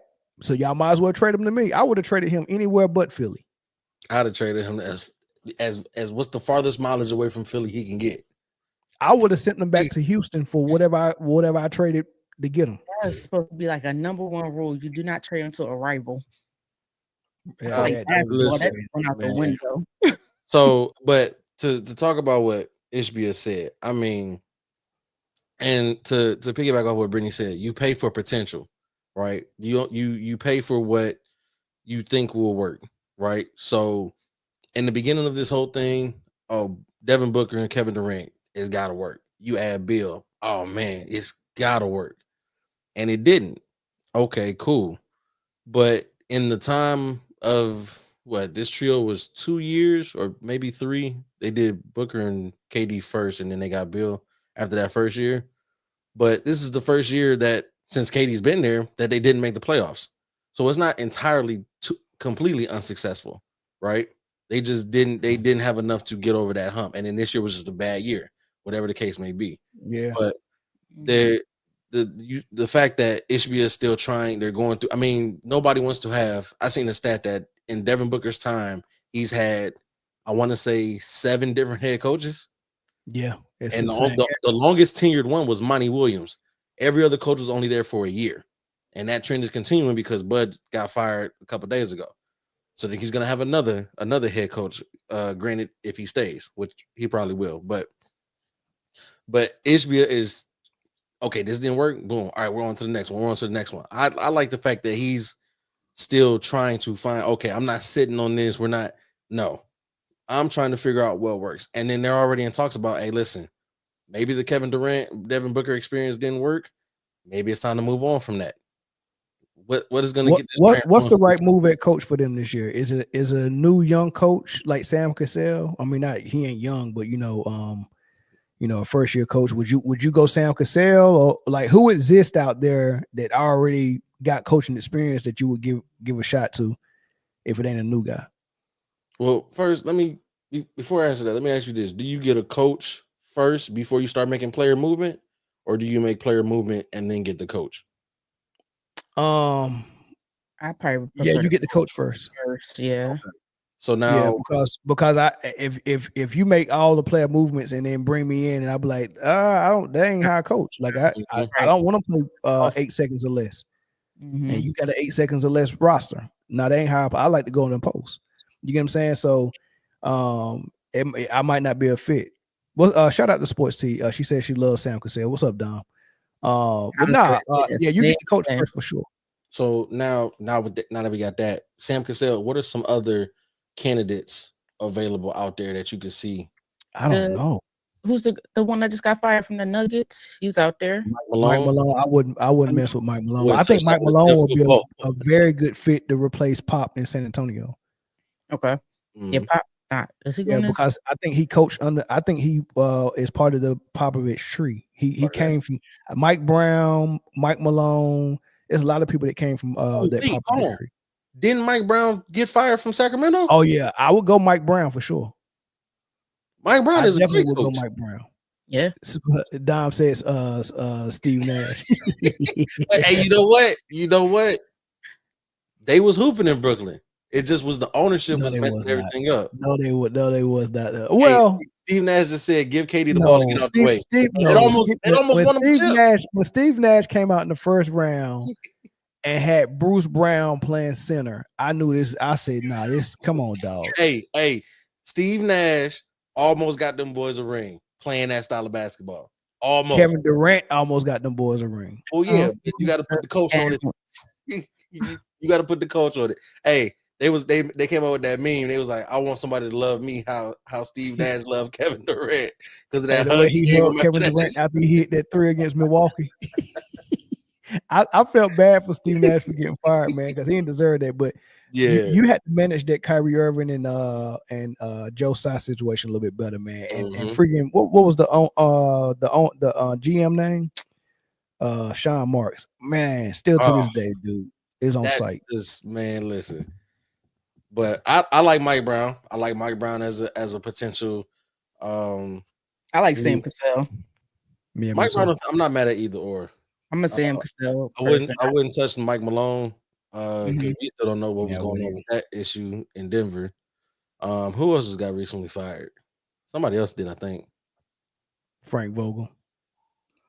You already had him though. Did they have Frank Vogel in Phoenix? Yeah, I think so. Yeah, they did have Frank. It was last year, not this past year, but the year so they went from Money to Frank to Bud. They kind of running through these coaches, man. It's crazy, and all of them are still on the contract. All 3 of them. Well, I don't think Monty Williams on the contract because he signed one with Detroit. No, he's under contract with Detroit. They're still paying him. Yeah. But if it wasn't for that Detroit contract, he still would be getting paid by Phoenix. Oh, what about old boy that got replaced by Glenn the Consultant? You think he did enough in that? No, that short stint to get another look? No, he needs a very young team that can, you know what I'm saying, that, you know, he can make some mistakes with and grow some young players. Like, you know, you're on the Nah, I wouldn't. I would go Mike Brown and Sam Cassell. That's it. But I don't know, man. But back to the Stephen A. Smith thing. I think that was cheap as hell. A terrible comment to say that dude was the worst. And he just looking for attention. And I like the way Matt Ishbia responded to it, man. It's like, man, I don't think nobody take him serious, man. And you kind of can't take him serious when he started making those statements. Kawhi Leonard is the worst superstar in NBA history. What does that even mean? I don't know, but I kind of want to. Who do y'all think is the worst superstar in NBA history? Real quick. If you're a superstar, that's an oxymoron. You can't be the worst. Trying to be the worst superstar, like you can't be the worst superstar. If you're a superstar, that's a good thing. That's a good problem to have. Yeah, I'm like, you're a superstar. I mean, yeah, how can you be the worst? So I don't. Yeah, and his explanation why he was the worst. You know why he said he was the worst superstar? He sit out. What, low management? He said because when he gets hurt, he don't do anything to continue to bring money to the franchise. He don't he's not y'all didn't hear his take on that? He said Kawhi Leonard doesn't promote the team. He doesn't promote the ball club. He's not doing he's just not out there he's just not out there like that enough, to justify the games he missed. Like he was saying, if you miss game, at least be out there in the public making money and running your mouth and doing interviews. Like he said that's why he was like, he has no other value other than basketball. I said, Stephen A. Smith, he's a basketball you got to be kidding player. Why is it that people really have a problem? And it's the same thing with football, where these big time players, these superstar players, they only want to focus on playing the game. Like, I don't understand. I'm not out in the open with mine either. I like my private life. He likes his privacy. Let him be who he is. So we see how he is in front of the cameras and the microphone when he needs to stay off the camera. So like we know like he's awkward. He doesn't want to be that guy. So yeah, like what do you? And then if he's injured, what do you want him to do? Because then if he's out in the community or he's out in the public doing all these activities, oh well, if you can do this, shouldn't you be playing? It's a lose-lose. So what are you talking about? Man, forget rehabbing your knee, man. You need to be out there at all the all-star events, man. I need you to do some commercials, some you need to be on the late night show. Come on the Stephen A. Smith show. Why you not on First Take?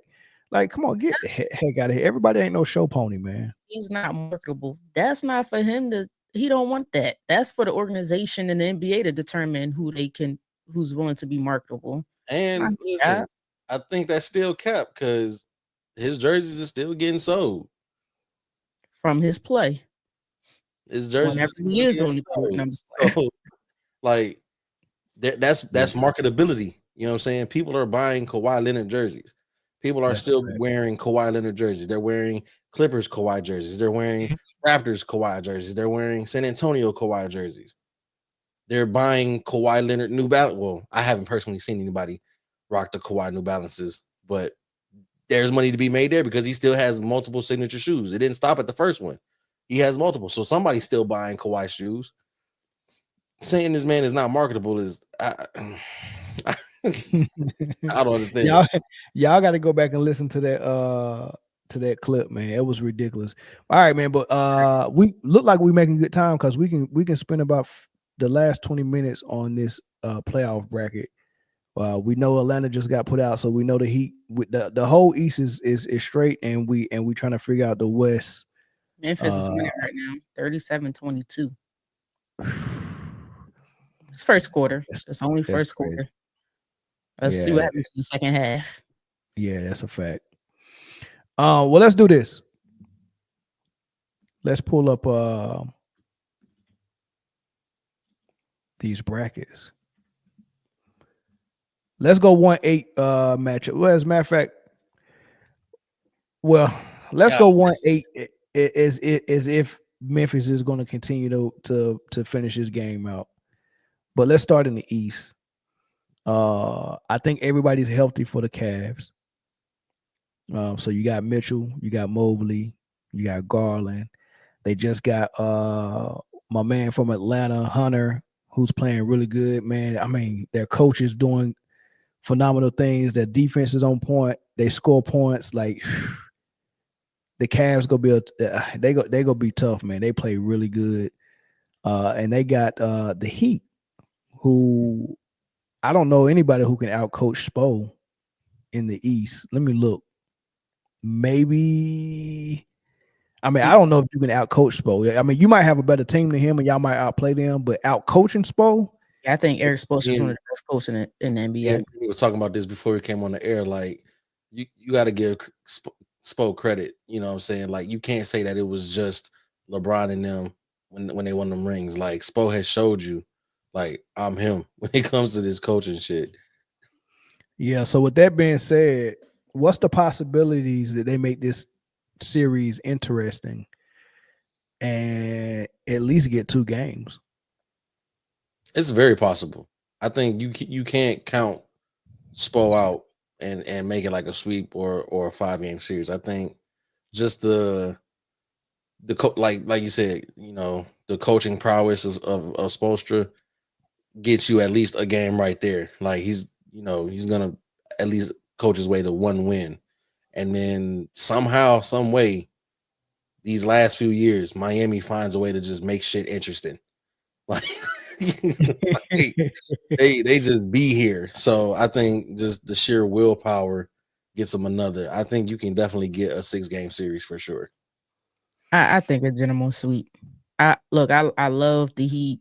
Well, I like Coach Spoelstra, I really do, but I just think when it comes to playoff time, you start to have more hyper focus on their main guys, and their 2 main guys. If I was Bam and Tyler Hero, I'm assuming. Yep, pretty much. Yep, Bam and Tyler. And then outside of that, how much scoring do you have outside of those 2 guys? And yeah, they play. Well, they got Wiggins. And he did okay tonight. And you got Jaime Jaquez, but I mean, like, these other guys are spotty at best. You're also not going against Cleveland. Like, Cleveland's a different animal. So it's just like, Cleveland got automatic buckets from the 1st to the 7th. Yeah. Right. So tonight they got 30 from Hero, 20 from Wiggins, 17 from Bam, and then Davion Mitchell came off the bench with 16. Oh, he got hot in the 4th in overtime. I was watching that. Oh, and Khalil Ware, that 7-foot monster.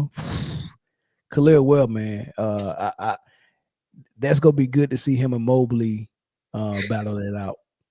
Right. So I think they're gonna take away their two. If I'm the coach, I'm definitely taking away Tyler Hero and Bam out of Bayou as much as possible.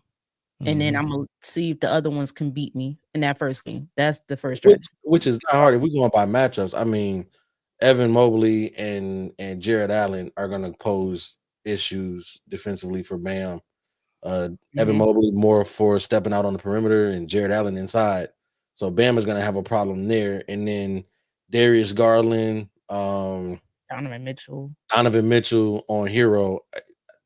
Well, no, Garland or Mitchell not gonna be on here. I think they're gonna try to use Hunter. Hunter. I was gonna say Hunter. I mean, he's bigger.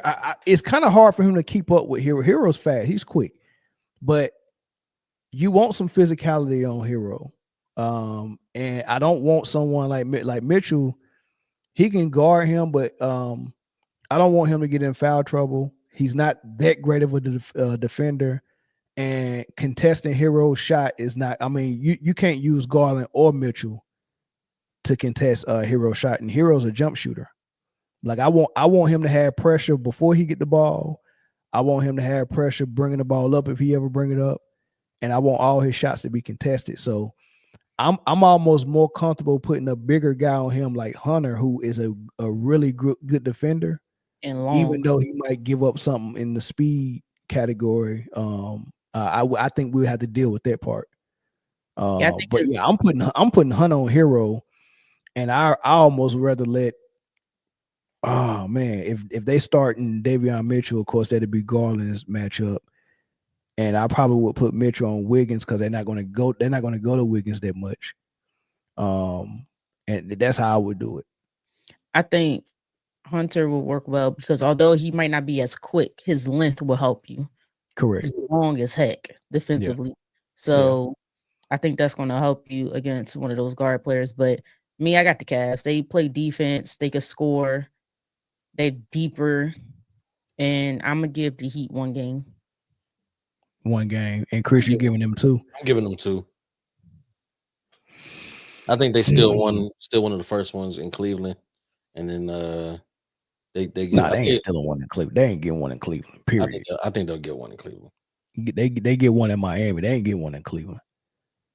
It's not even stealing one. Heck nah. One in the early one. Nah, they ain't getting no game in Cleveland.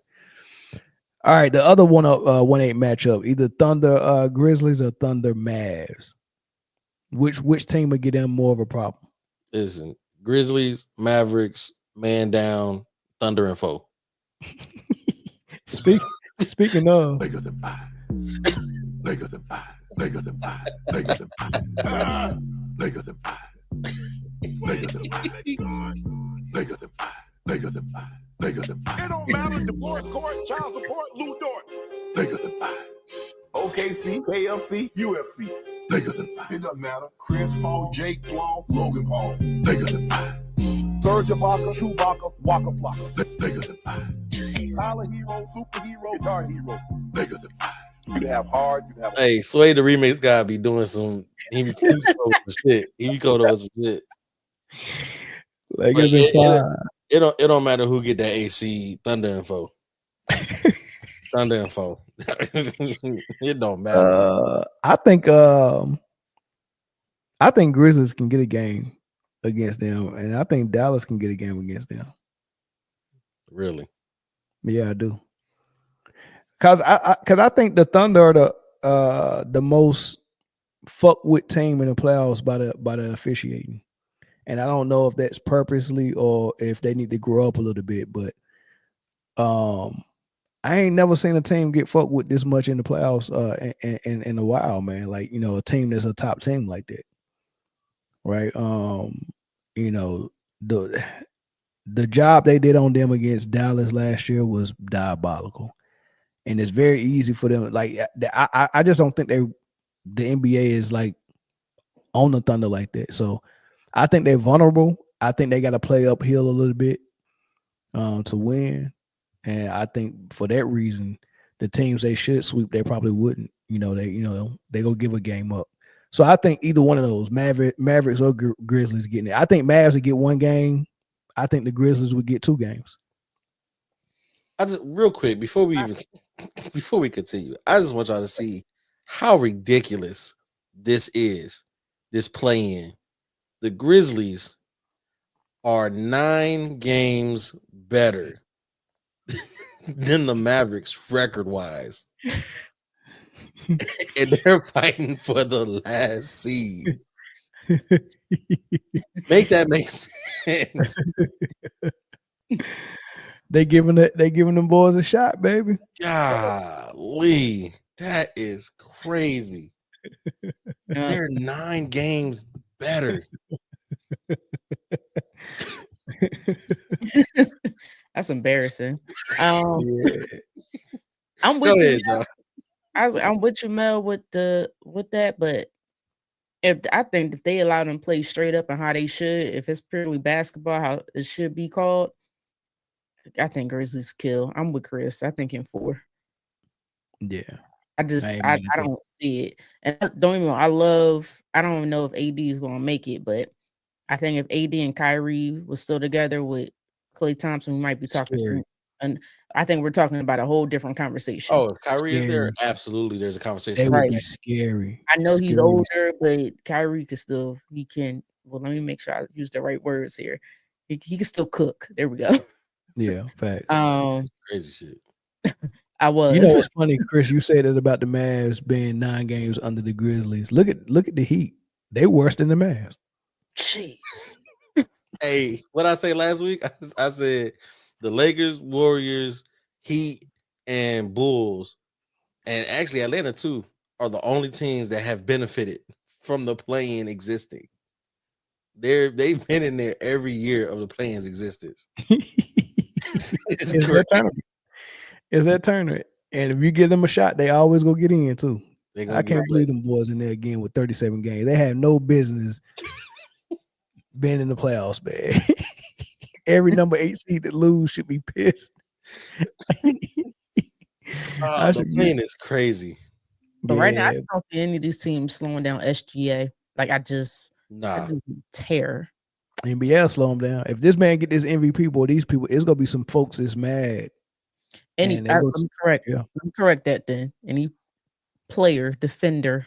Right. But what can you really be mad about? I mean, if we talking MVP, there was not any one person that was more valuable to their team this year than SGA. Let me ask y'all this. Because we know SGA gonna get the MVP. Let me ask you this. Mm-hmm. Complete this sentence. Nikola Jokic would have won the MVP this year if SGA didn't exist.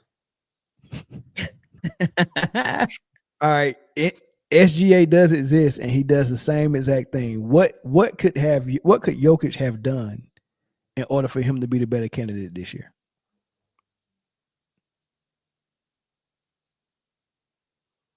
My answer is you would have to win more games. If y'all would have had identical records like y'all did last year, I still probably would vote for SGA because I value the defensive end of the floor more than I value triple doubles. So I'm not that impressed by the triple doubles. I'm not impressed by that at all. So if he's not playing defense, got the triple doubles, he got the same record with SGA, it'll be a closer race. But the fact that this dude has won 18 more games than Denver did, I don't understand the argument. Like the end's supposed to justify the means, right? You know what I mean? If we're all trying to do the same job, which is win games, and the way I go about my business to win games, won 18 more games than the way you go about doing your business, then how I do it is the better formula. Getting triple doubles is not the best formula for winning. So why am I celebrating it like that to give it an award? The finalists should be as such: SGA, Donovan Mitchell, and Jason Tatum, in that order. That should be the finalists. I put Jokic third. I put Tatum second. How can you? How are you excluding Donovan Mitchell and they're the best team in the East?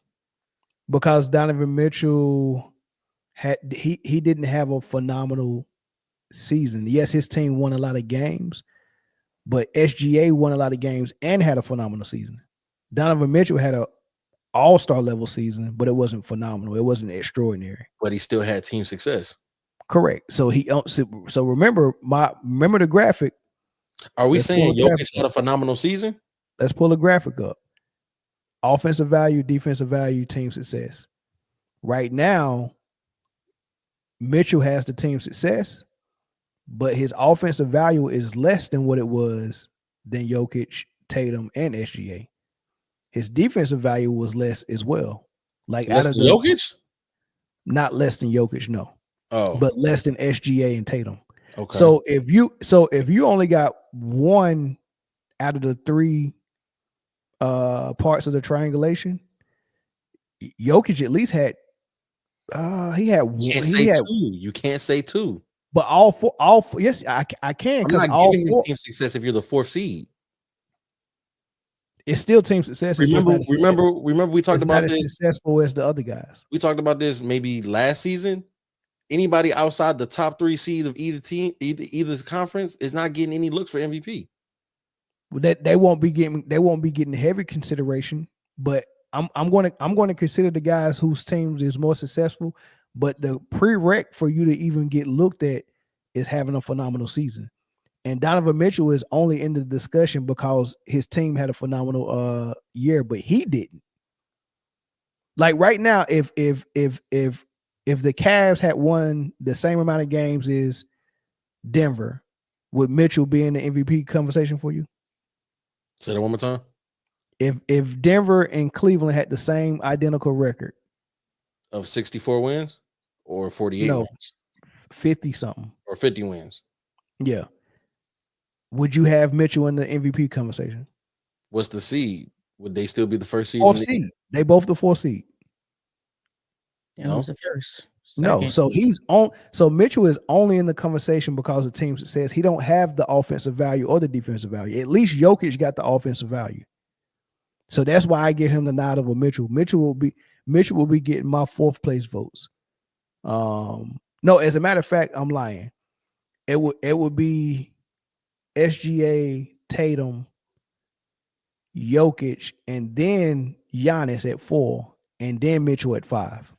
The Bucks are a fifth seed. Absolutely not. Absolutely not. Okay, I respect that. Absolutely not. I can respect that. Oh, you're right. I can respect that. Giannis at the 5th, Mitchell at the 4th. Okay. I respect it. Absolutely not.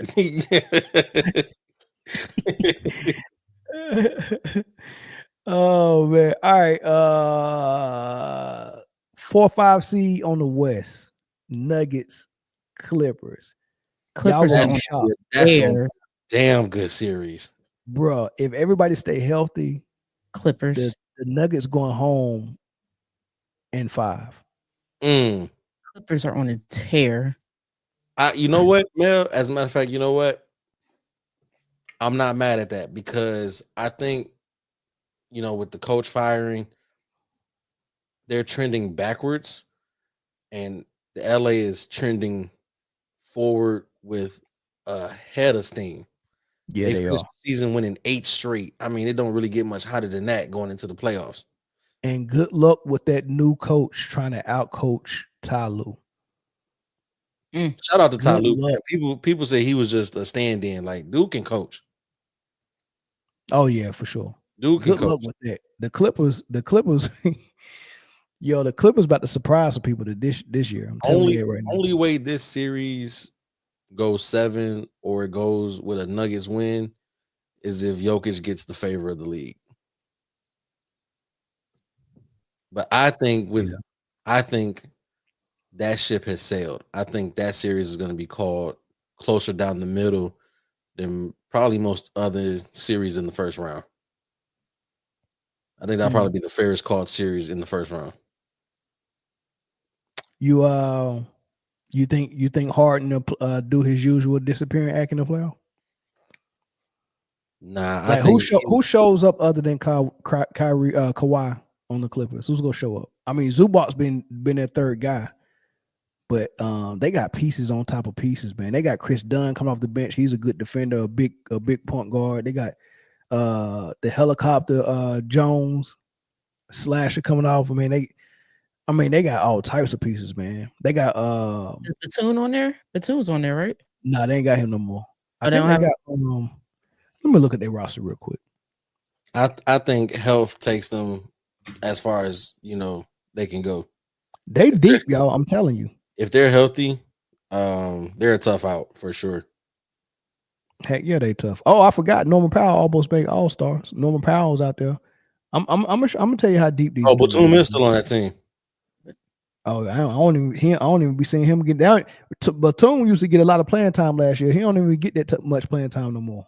Drew Eubanks is on that team. Remember? Oh yeah, I forgot. Ben Simmons coming off the bench, running point for them. He's gonna be a big piece of the puzzle from a defender and a rebounder and a passer.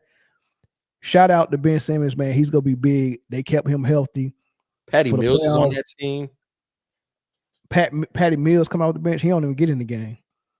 They shrink the roster. They shrink the roster once you get into the playoffs. So yeah. Oh, is Bogdanovic? Bogdanovic. He's still on the squad. He'll be on that playoff roster for sure because he's a shooter. Course. Yeah, he's a shooter. Oh no, this is a tough out. Bro. This is a tough out. And Zubac ain't go back down from Jokic. He a big body that can. I mean, he ain't a great defender, but he can at least push him around. But this my thing. Zubac will be in foul trouble, so Ty Lue's got to figure out, and I think he will. He's got to figure out what to do with Jokic, especially when Zubac pick them fouls up, because he gonna pick some fouls up for sure. You know what's crazy? Looking at this team, Zubac is the only definite center. Yeah. And you know what's crazy? Call me crazy. Call me crazy. Call me crazy. If Zubac get in trouble, Ben Simmons will play center. Yeah, no, Ben Simmons is he's definitely gonna play some center. He definitely gonna play some center. And you let him play point center. God. Crazy. Yeah, they gonna cause some problems. Crazy.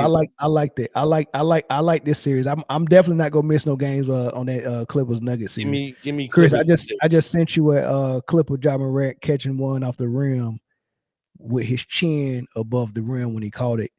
Yeah. He was so high above the rim he couldn't even stretch out his arm all the way to dunk it. He had to bend it. Like that was insane. Who the heck missed that box out? They ready to go home. Y'all killing me, bro. Excuse me. I got Clippers in 6. Y'all killing me. What, Britt?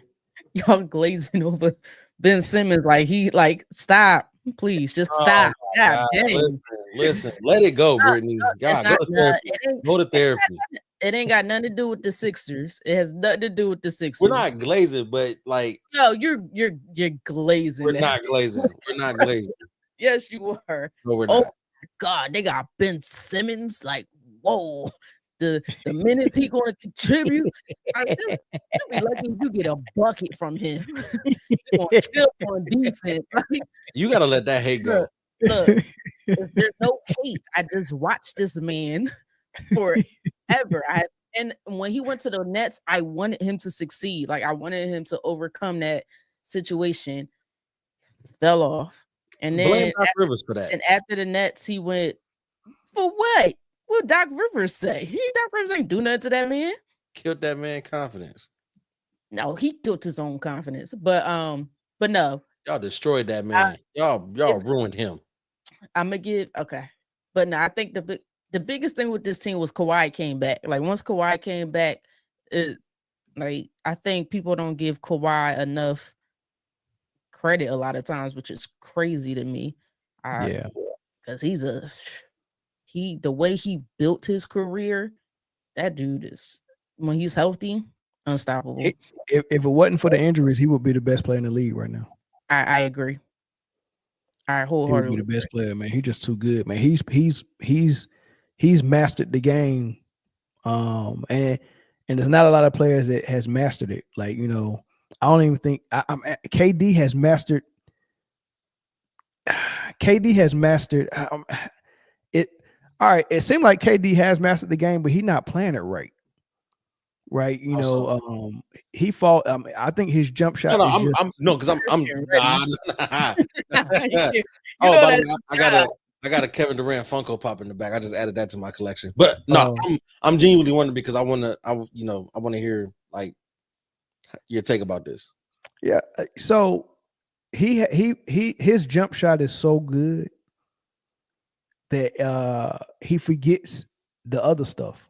He forgets that he needs to get downhill and get to the rim, which he can do. He got everything in his toolbox, but that jump shot is so sweet to him, and he's 7 foot, can shoot over anybody. He just goes to it too much. Even when he get the ball in the post, it's the fadeaway every single time. Yeah. It's never a up and under. He's never saying, I'm gonna give you the fadeaway now. Next time I'm gonna pump fake the fadeaway and go under. This is stuff that Kobe and Melo used to do in the post. Kevin Durant gets in the post and has every tool in the toolbox that he needs, and every single time it's the fadeaway. And I'm like, why does he keep doing it? You know, so but Kawhi, he doesn't like, he's mastered the game and he knows when to use which tool, you know, and he got it, man. So I would say Kawhi. I wouldn't even say LeBron has mastered it. He hasn't mastered the game. He's mastered what he does as far as, mentally, I can see everything before it happens. You know, he's a master manipulator like that way. But as far as all the tools in the toolbox, he still don't have all of them. Right. Kawhi might be the only guy that I think got it. I think Kyrie got it. Kyrie as a point guard. It's not a lot. It's probably a handful of guys I can say that about, man. But Kawhi is one of them for sure. I can see it. I mean, I understand, and me being a Kevin Durant fan, I watched his game his entire career. So I understand where you're coming from. I'll say it like this. If you have everything, but you know that this is like the ace in the hole and it's going to work 90% of the time, why not use it 100% of the time? Because until you can show me that you can stop it consistently, I'm gonna keep doing it. Nah, man. I got the other stuff, but if you can't stop this, I don't need to use I get that, but you got to pull the other stuff out too. Like you got to, because a lot of times he do be getting stopped, because when he get in the post and the physicality picks up in the playoffs and they're allowing them to push him and crowd him on all his jump shots, and that, they not giving him no room. They sliding under his feet. They're not calling it. All of that stuff. At some point, you gotta be like, okay, this is how they go call it. But Kevin Durant mindset sometimes look like you present me with a challenge. So like he almost accept the challenge. Like I want to be able to score on what you're doing by doing, this jump shot. Like you're trying to stop this. I'm gonna keep doing it because I have to overcome that. I accept the challenge instead of just going the other way and say, okay, I got something else for you then. Right? And then he don't even complain for the calls that much, man. It's just, I don't know if you ever go to the court, like when we was young, it was always a dude. Most of the times it was me, right? It was always a dude that was kind of good and get on the court and would never call fouls, right? And everybody be like, dang, he ain't calling no fouls. And it's almost like something that they do because, like, look, I'm above all this. You can foul me and all this stuff. I'm still gonna get mine, right? I ain't calling none of it. You got it. You know what I'm saying? So it seemed like that's what he's doing on the court. Like, yeah, y'all giving me all this physicality, y'all fouling me and all this stuff, but I'm gonna show y'all I can score over it. I ain't gonna complain. I hate that. Kawhi, you got to give me a variety, man. Up and under, post, drop step, fadeaway, two dribbles, anything, but it can't be the fadeaway every single time, man. It just can't. I got you. And then what I love about Kawhi, he'll give it to you on the offense and then come back and play defense against your best player. I mean, you ain't got no choice. Not a problem. Big ass hands, man. You ain't got no choice. They don't call him the cloth for nothing. You ain't got no choice but to be good at defense. What's the next matchup? Y'all want to go 3-6? Let's go. Did Oh, we do? 4, Oh, 5 we on didn't the do East. 4, we didn't do 4-5 on the East. I don't even is want to there talk something about to really this. talk about that? Yeah, it ain't really much to talk about. And they Pacers talk and about Bucks. Dame coming back too. Dame, they said he might miss game 1. He's gonna miss game 1 for sure. They're Yeah. ramping him back up, but game 2 is a possibility. He should be there at game 3 for sure, barring any setbacks. But he'll probably be there. He'll probably suit up game 2, probably coming off the bench, maybe game 2. Unless he's like really clear and he feels good, then he'll start. But I mean, even without him, they went 8-0 this last stretch without him. I don't see the Pacers having any answer for Giannis. I mean, shout out to the Pacers for getting 50 wins. But see, this is the thing about the Pacers, though. Siakam, I mean, Halliburton starting to play better after the All-Star break. He was horrible at the beginning of the season. Terrible. They're a hot team right now. The Bucks are hot too. But they've been winning without Dame. Him coming back, I wonder does that change anything? They got Portis back as well from his suspension. And they picked up Kuzma. I think they got Kevin Porter Jr. They got some pieces. I haven't seen them play a lot down the stretch with Dame to give a good judgment how I think they go look when Dame comes back, because he could come in and mess up the chemistry. Mm-hmm. True. And even if you mess up the chemistry for one game, that might be enough for you to lose that game and give the Pacers a huge advantage. So if any of these games in the first round go 6 or 7, it'll be this Pacers Bucks game matchup. I can see that. Yeah, for sure. All right, let's go Knicks Pistons. I know you like that one, Chris. This is the first time in a while I've actually been excited for Pistons basketball. This is gonna be I don't even want to sound like a homer, bro, but Pistons could fuck around and knock them out. They could probably get them. They might could get them out in 6 or 7. I ain't gonna say they're gonna sweep them or get them out in 5.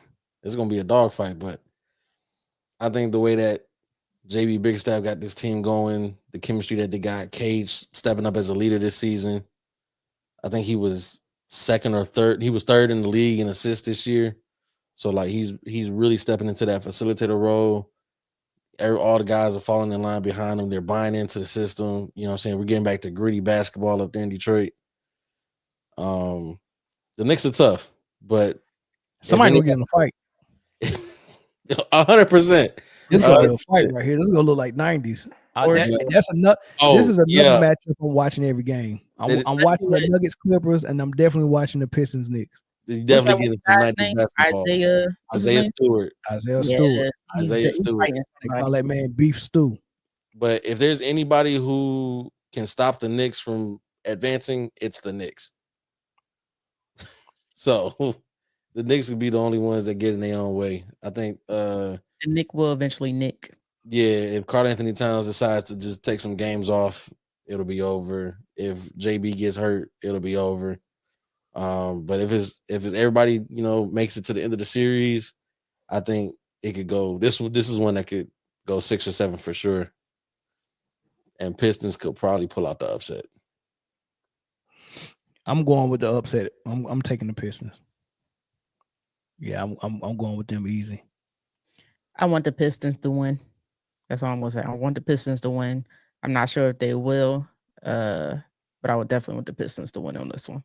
Yeah, Jay. I think he's done for the season. He's done for the season. Broken fibula. I think it was January, so he's not gonna be there. But that's just, you think about this team now, and then you add him back next season. Problems. Y'all like Ivy like that? I really didn't like his rookie campaign. I don't like him to be the number one option. No, he definitely ain't the number one option. But as a key contributor, for sure, and he's good on defense. So, question: does Mikal Bridges get traded from the Knicks? I doubt it. But he need to step up though. Because they having a lot of issues with that man, that young man. What kind of issues? No, not like that. It's just they don't think it's gonna work. Shoot, he only been there for a year.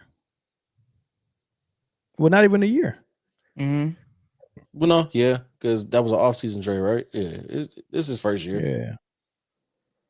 I don't want to say understand what probably the issue is. now if they want to get in the KD sweepstakes, then maybe Mikal Bridges will be one of the pieces. KD to the KD Knicks? You don't think he burned bridges when he chose the Nets? Who, Mikal? Nah, KD. Nah, KD. Oh. He was mad at him for a while. Nah, New York didn't have no. No. Nah, because KD was in the sweepstakes the first time. I mean, the Yeah. Knicks was in the sweepstakes the first time, and he chose Brooklyn. If LeBron didn't burn no bridges with the Cavs, then can't nobody burn no bridges.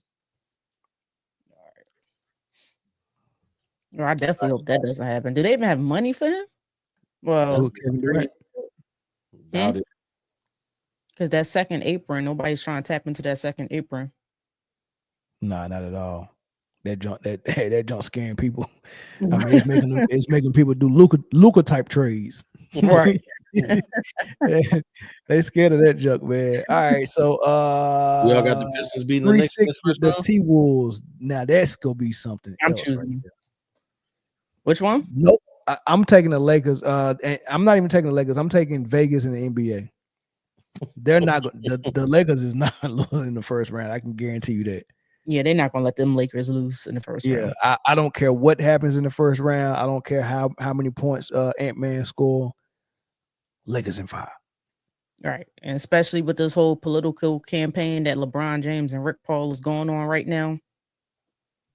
They campaigning hard. So they're not gonna let them lose. I wouldn't pick against them until they're facing a team that can beat the Lakers playing good basketball and beat the refs.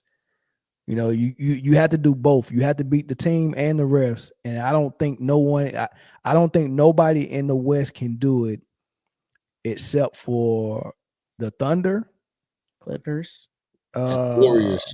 The Clippers can do it. The Clippers can do it. And the Warriors. They'll let the Those young Warriors do it. teams, Rockets, T-Wolves, they don't yet understand the Grizzlies. They don't yet understand that you're just not playing basketball. You know what I mean? I don't think they understand it yet. So they're not gonna be able to beat the Lakers. Not at all. Warriors maybe, Thunder and Clippers, they can. Lakers in 5 though. Yeah. I don't want to see it because I think playoff basketball is better without the Lakers, without LeBron. But that train is rolling, so Lakers move on.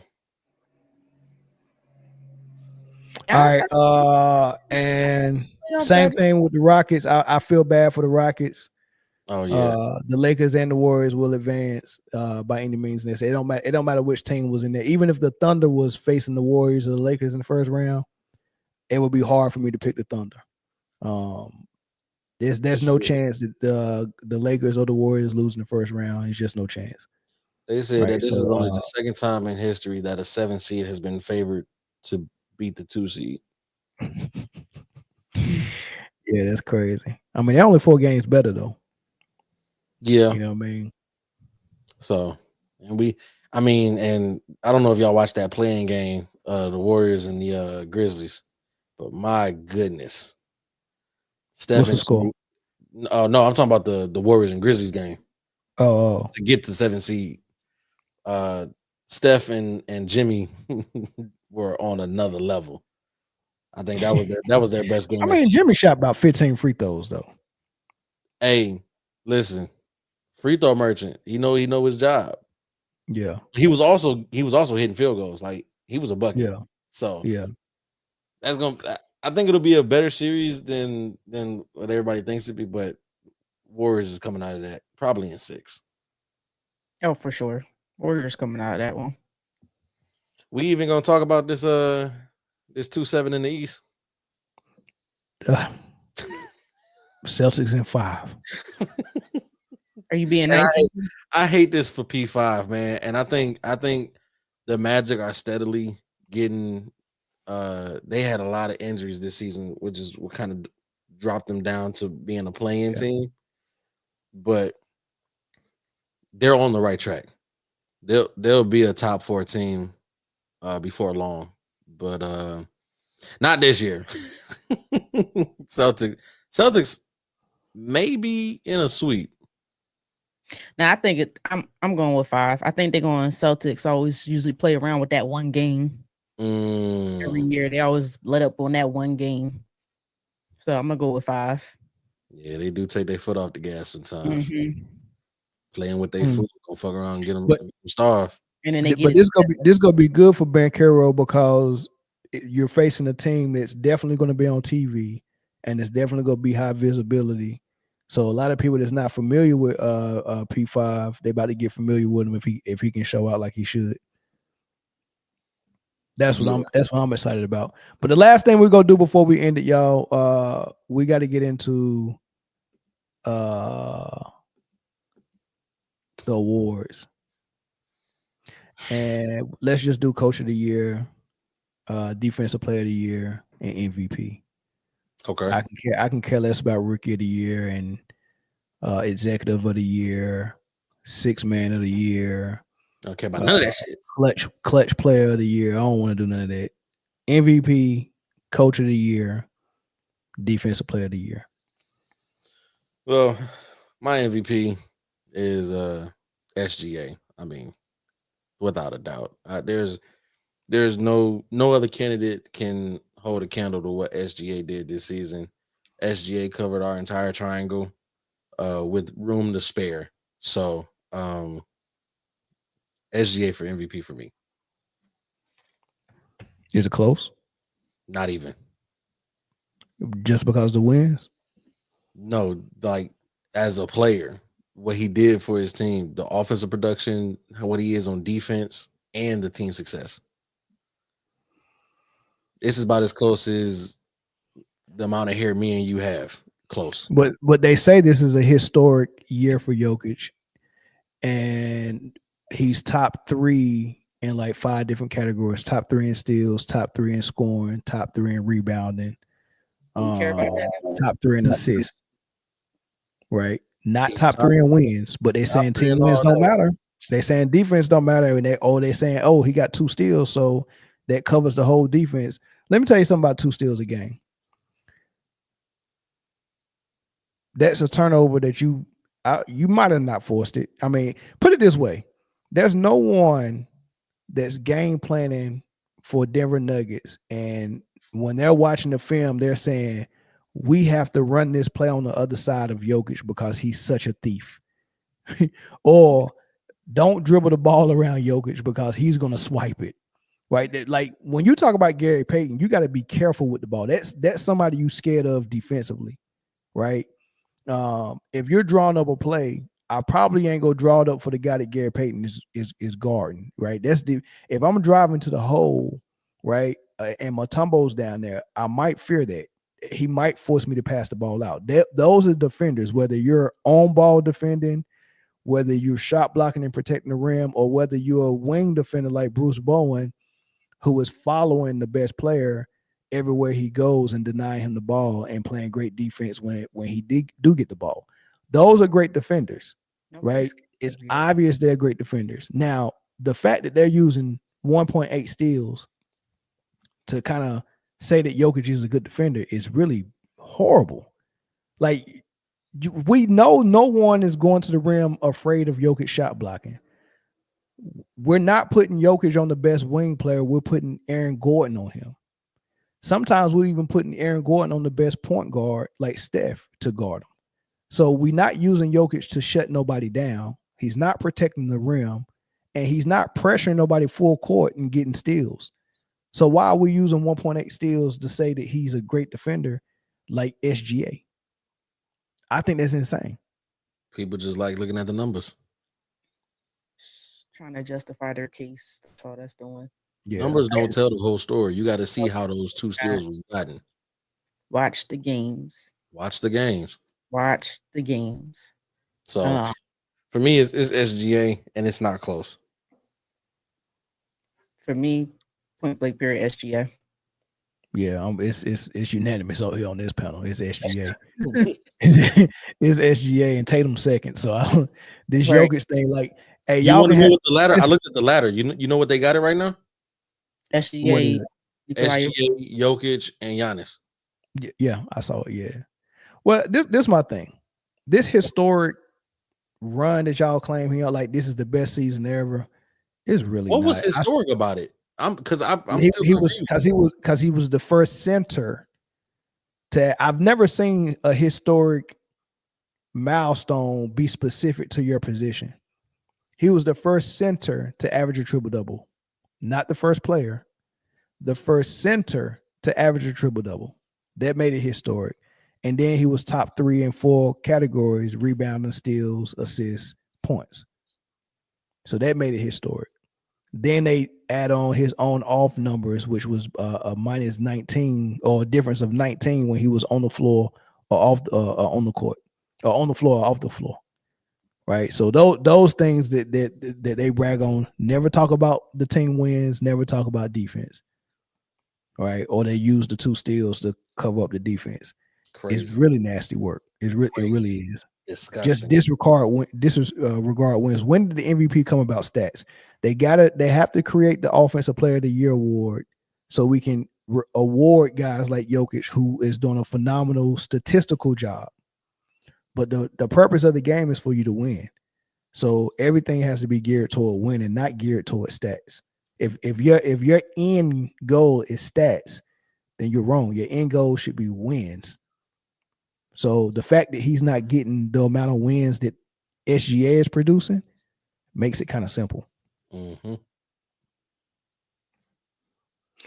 Coach of the year, though, I like the Cavs coach. I like the Pistons coach. Maybe Bickerstaff. Right.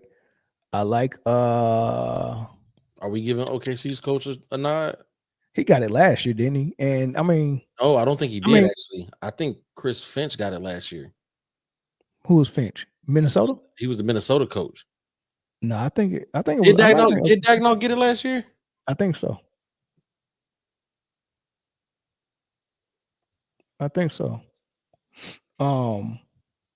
But OKC, I mean, I like the season they had. I mean, he would be in a running, but I'm very impressed by Cleveland and what they're doing. I'm impressed by Detroit as well. Maybe Bickerstaff would get. He'll get some votes. He'll get some third place votes, maybe. Yeah. I just don't think, because you look at the win total of both the 1 seeds and it's 60 plus. I don't think you can just discount that. But that's true. To see where the Pistons came from a year ago, I think last year they had the worst record in the league. I think they might have scraped 20 wins. Yeah. And now they're a 6 seed. So I mean, he'll get some consideration, he'll get some votes. I don't think he'll win it though. I'll be very surprised if he does, but I wouldn't say that he didn't earn it if he does get it. That difference of last year's wins versus this year's win might help him out a lot though. Yeah, it might help him out a lot.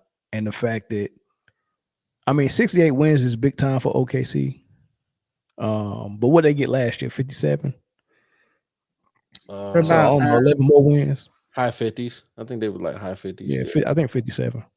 What about Udoka? Ooh, he will be in the running as well. Houston grabbed the 2 seed. Yeah. And they've been playing well today with that young team. They're young. Yeah, that's for sure. I think the coach of the year, though, they lately have been kind of giving it to the coach with the most wins. So it probably will be Dagnall again. Mm-hmm. But honestly, out of the 4 we've named, I'm not mad at either direction if they go in those. Dagnall, Kenny Atkinson, Ime Udoka, or JB Bickerstaff. I think those are all solid options for coach of the year this year. Right. Boy, Dallas getting the socks beat off them, boy. Sheesh. I'm glad I didn't start putting that game on over here. I mean, they got it to 17, so. Boy, when you get it down to 17, that lets you know how bad it was. And cut the lead to got it down to 17. 17. Yeah. Got down to 17. Defensive player of the year is tricky though. I mean, I know Bam has been in the running for some years, but can't get it. They asked him about it recently, and he was like, "Look, man, I'm not gonna campaign for it. You know, there's some people that got more of a voice in the media, and they campaigning for it. If I got to campaign for it, I don't want the award." And he was talking about Draymond. Draymond's been talking about defensive player of the year for the last month. He keep mentioning it. He wants it bad, right? And now ever since he started talking about it, his name actually in the running. His name wasn't in the running before he started talking about it. I think Wemby, before he went down and he's not eligible for it no more, I think he was getting like something like 3 blocks a game, almost 4 blocks a game. He probably would have won it. Right. Dyson Daniels over there in Atlanta is getting a lot of recognition for his defense as well, and being a steal thief. He's in the running. Anybody else I'm missing? So looking at NBA.com. How's Mobley doing? Evan Mobley? As of April 11th. Oh, wait, no, this can't be right. Never mind. Wrong thing. I'm trying to find because normally they put the ladder up, but Taco Master with the super chat. Lunchbox Donkey is the defensive failure of the year.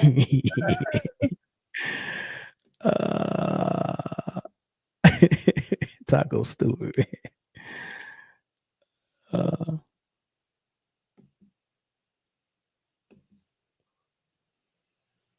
What they got? It's down to 13. Britne. 13. Got it down to 13. Yep, down to 13. You know, I hope they don't make no free throw. It need to go from 13 to 11 because I don't fuck with 12. But this is why I say wait till the second half. Wait till the second half to watch the games now. I feel like back in the day, if you was up by 20 in the first half, that was basically it. Like it was so hard to come back. Now you could be up by 30 and come back and win by 10. Yeah. Hey, because they know the game now. They learn from Vince McMahon very well, man.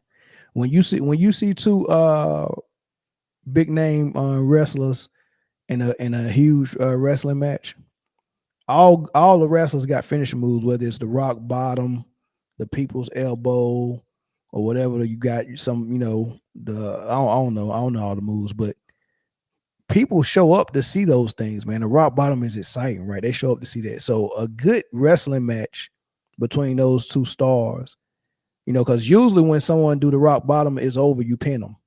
After nobody's getting up from a special move. But in those big name fights, you get to see both moves, right? You get to see one wrestler have momentum, and then you get to see the momentum swing to the other wrestler. So you get to see momentum swing, one wrestler's winning, then next thing you know, the other wrestler's winning, and then you get to see both of their specialty moves before the actual decision of the match, right? That's how basketball is now. You see them, you get to see your both teams go on a run. You get to see both stars perform the way they're supposed to be performing, right? And then the finish is fourth quarter. It's going to be close. Everybody going to be at the edge of their seats. Game. That's the perfect setup, right? So I wouldn't be surprised if in the fourth quarter, this game is close. And Dallas is back in the game. They're down 10 right now. They just scored it. I must have missed it. 10. They already back in the game with 10 points. They're already back in. They're already back in it. So they back. going on their run now. They going on their run, and we go get to see their people's elbow. All right. It's in the third quarter. Yep. These referees are pros, man. They're pros. That's why when people be like, "Oh, these referees trash. Y'all get paid. Y'all making these bad calls." No. When they get graded after the game, they did everything that their head official told them to do. That the NBA told them to do. Exactly. So trickle down effect. I mean?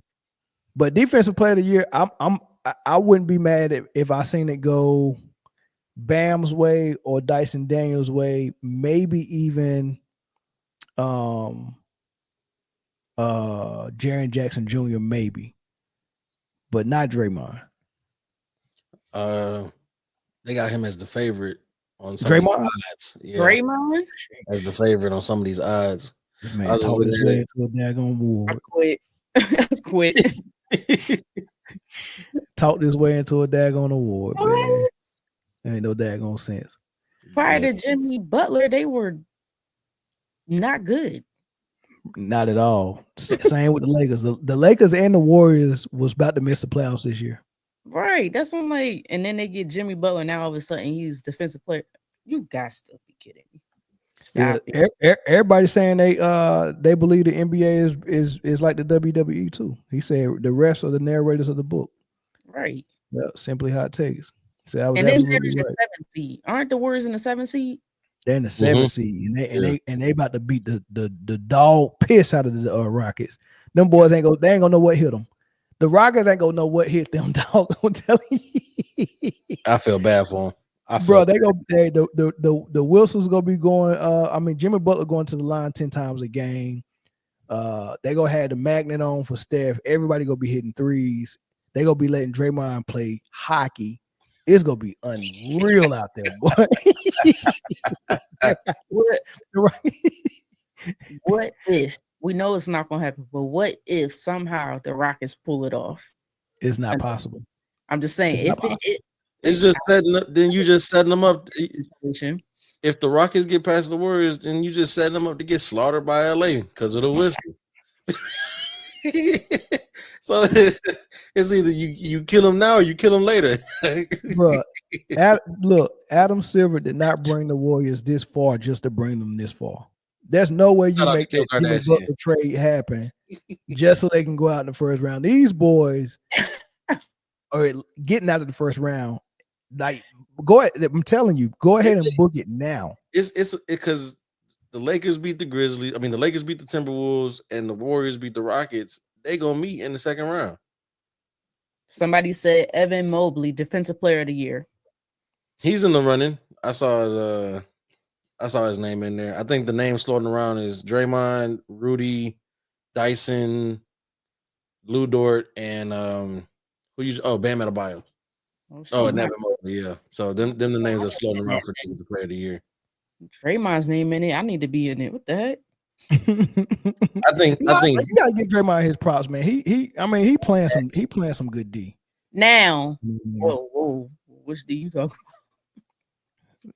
Not the D you talking about. Now.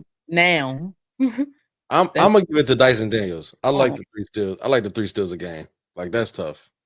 Yeah. Well, and if you give it to him for the 3 steals, you might as well. Jokic should be in the running for the 2 steals. Nah, but like Dyson Daniels plays on ball defense though. Of course he does, but I'm saying that to be facetious because that's how people think. I watch the games though. You know what I'm saying? So my lemon water tastes like Fruit Loops.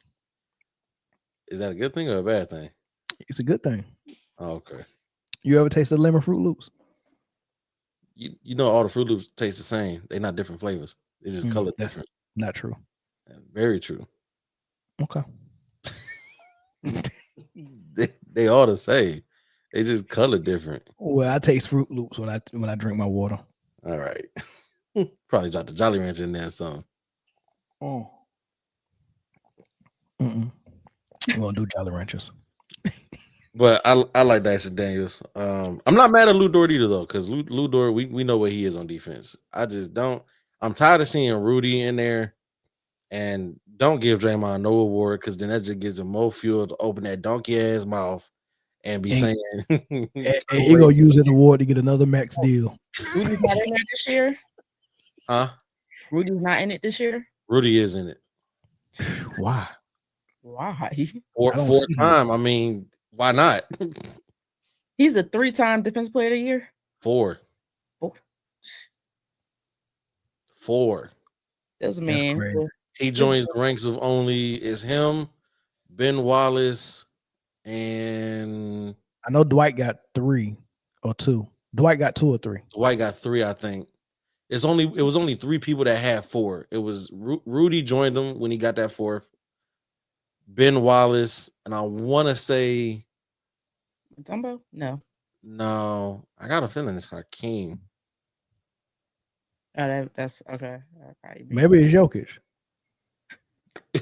Defensive player of the year? Yeah. It is Luka. Luka. I mean, Jay, am I lying? He get an award. We'll never hear the end of it. We'll never hear it. He got one, don't he?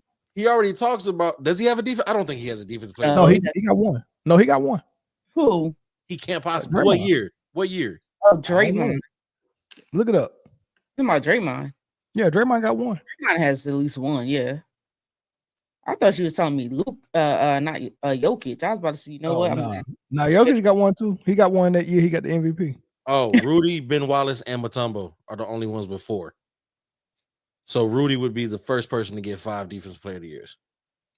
Draymond got it 2016-17. Stop. What? Mm-hmm. Yeah, Draymond did get one. I remember that. Yep. Oh my God. Well, he don't need another one because I mean, when he was younger, his defense was all right.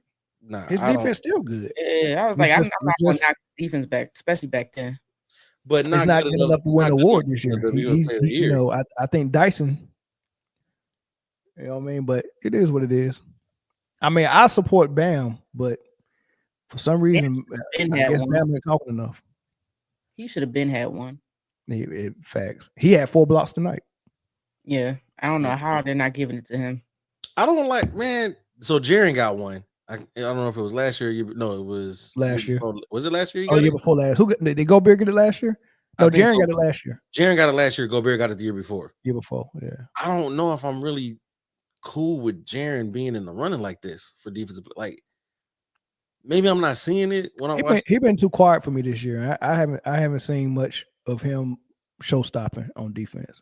I think. How many times has Rudy Gobert allowed someone to get like 30 to 40 points on him? Anytime that's not why he's a good defender. He's a rim protector, like Mutombo was. Mutombo usually get dunked on by Shaq quarterly. It gets real tricky. It gets real tricky when it comes down to like centers getting defensive player of the year, which is why it was so crazy when Marcus Smart got it some years back. I think that was the first guard since GP, right? That was the first guard since GP to get it, right?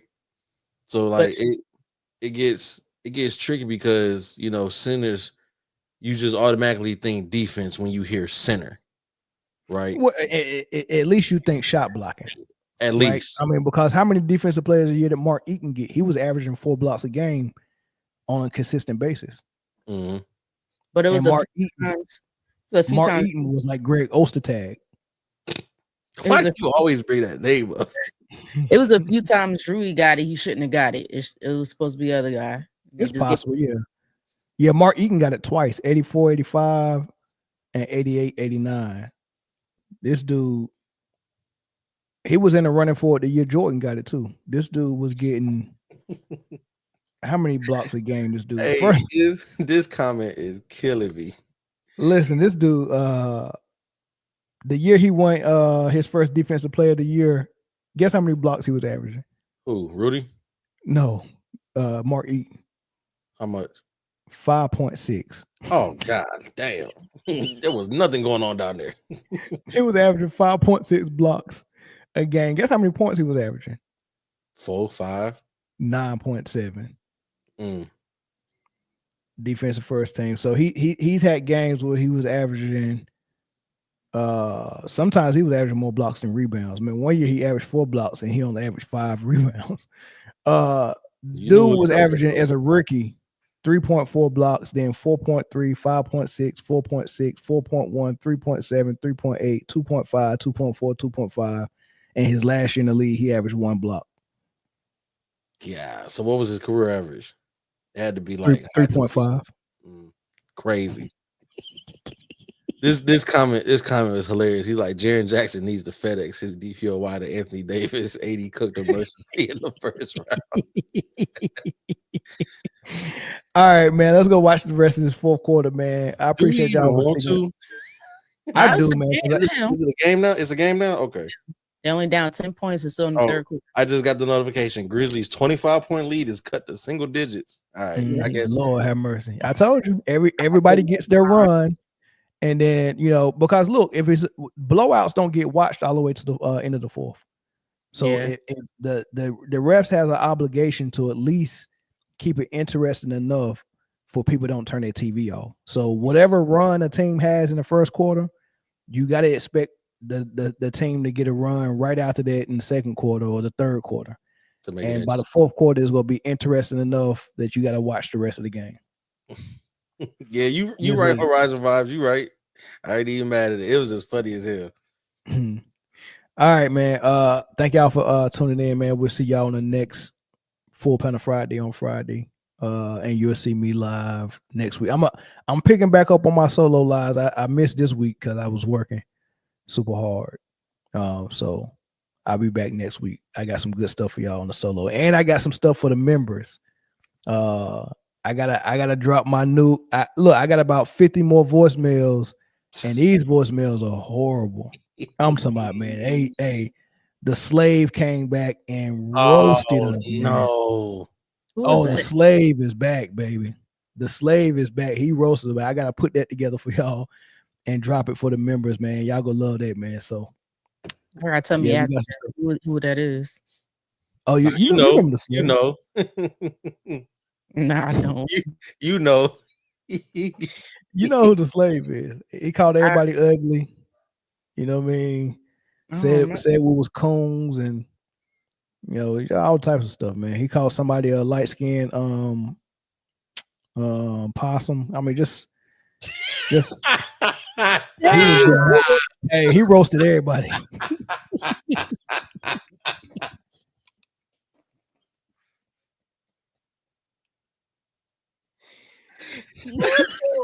Yeah. All because we was talking about LeBron, man. Oh, you one of them. Got you. Oh, you don't remember man. that? I forgot about the light skinned possum. I forgot about that. I knew who he was, but I forgot he said that. That shit was Yeah, he crazy, man. Yeah, so I'm gonna put that together so y'all can hear that, man, and for the members only, man. So I dropped it this weekend. But other than that, man, I appreciate y'all, man. Peace.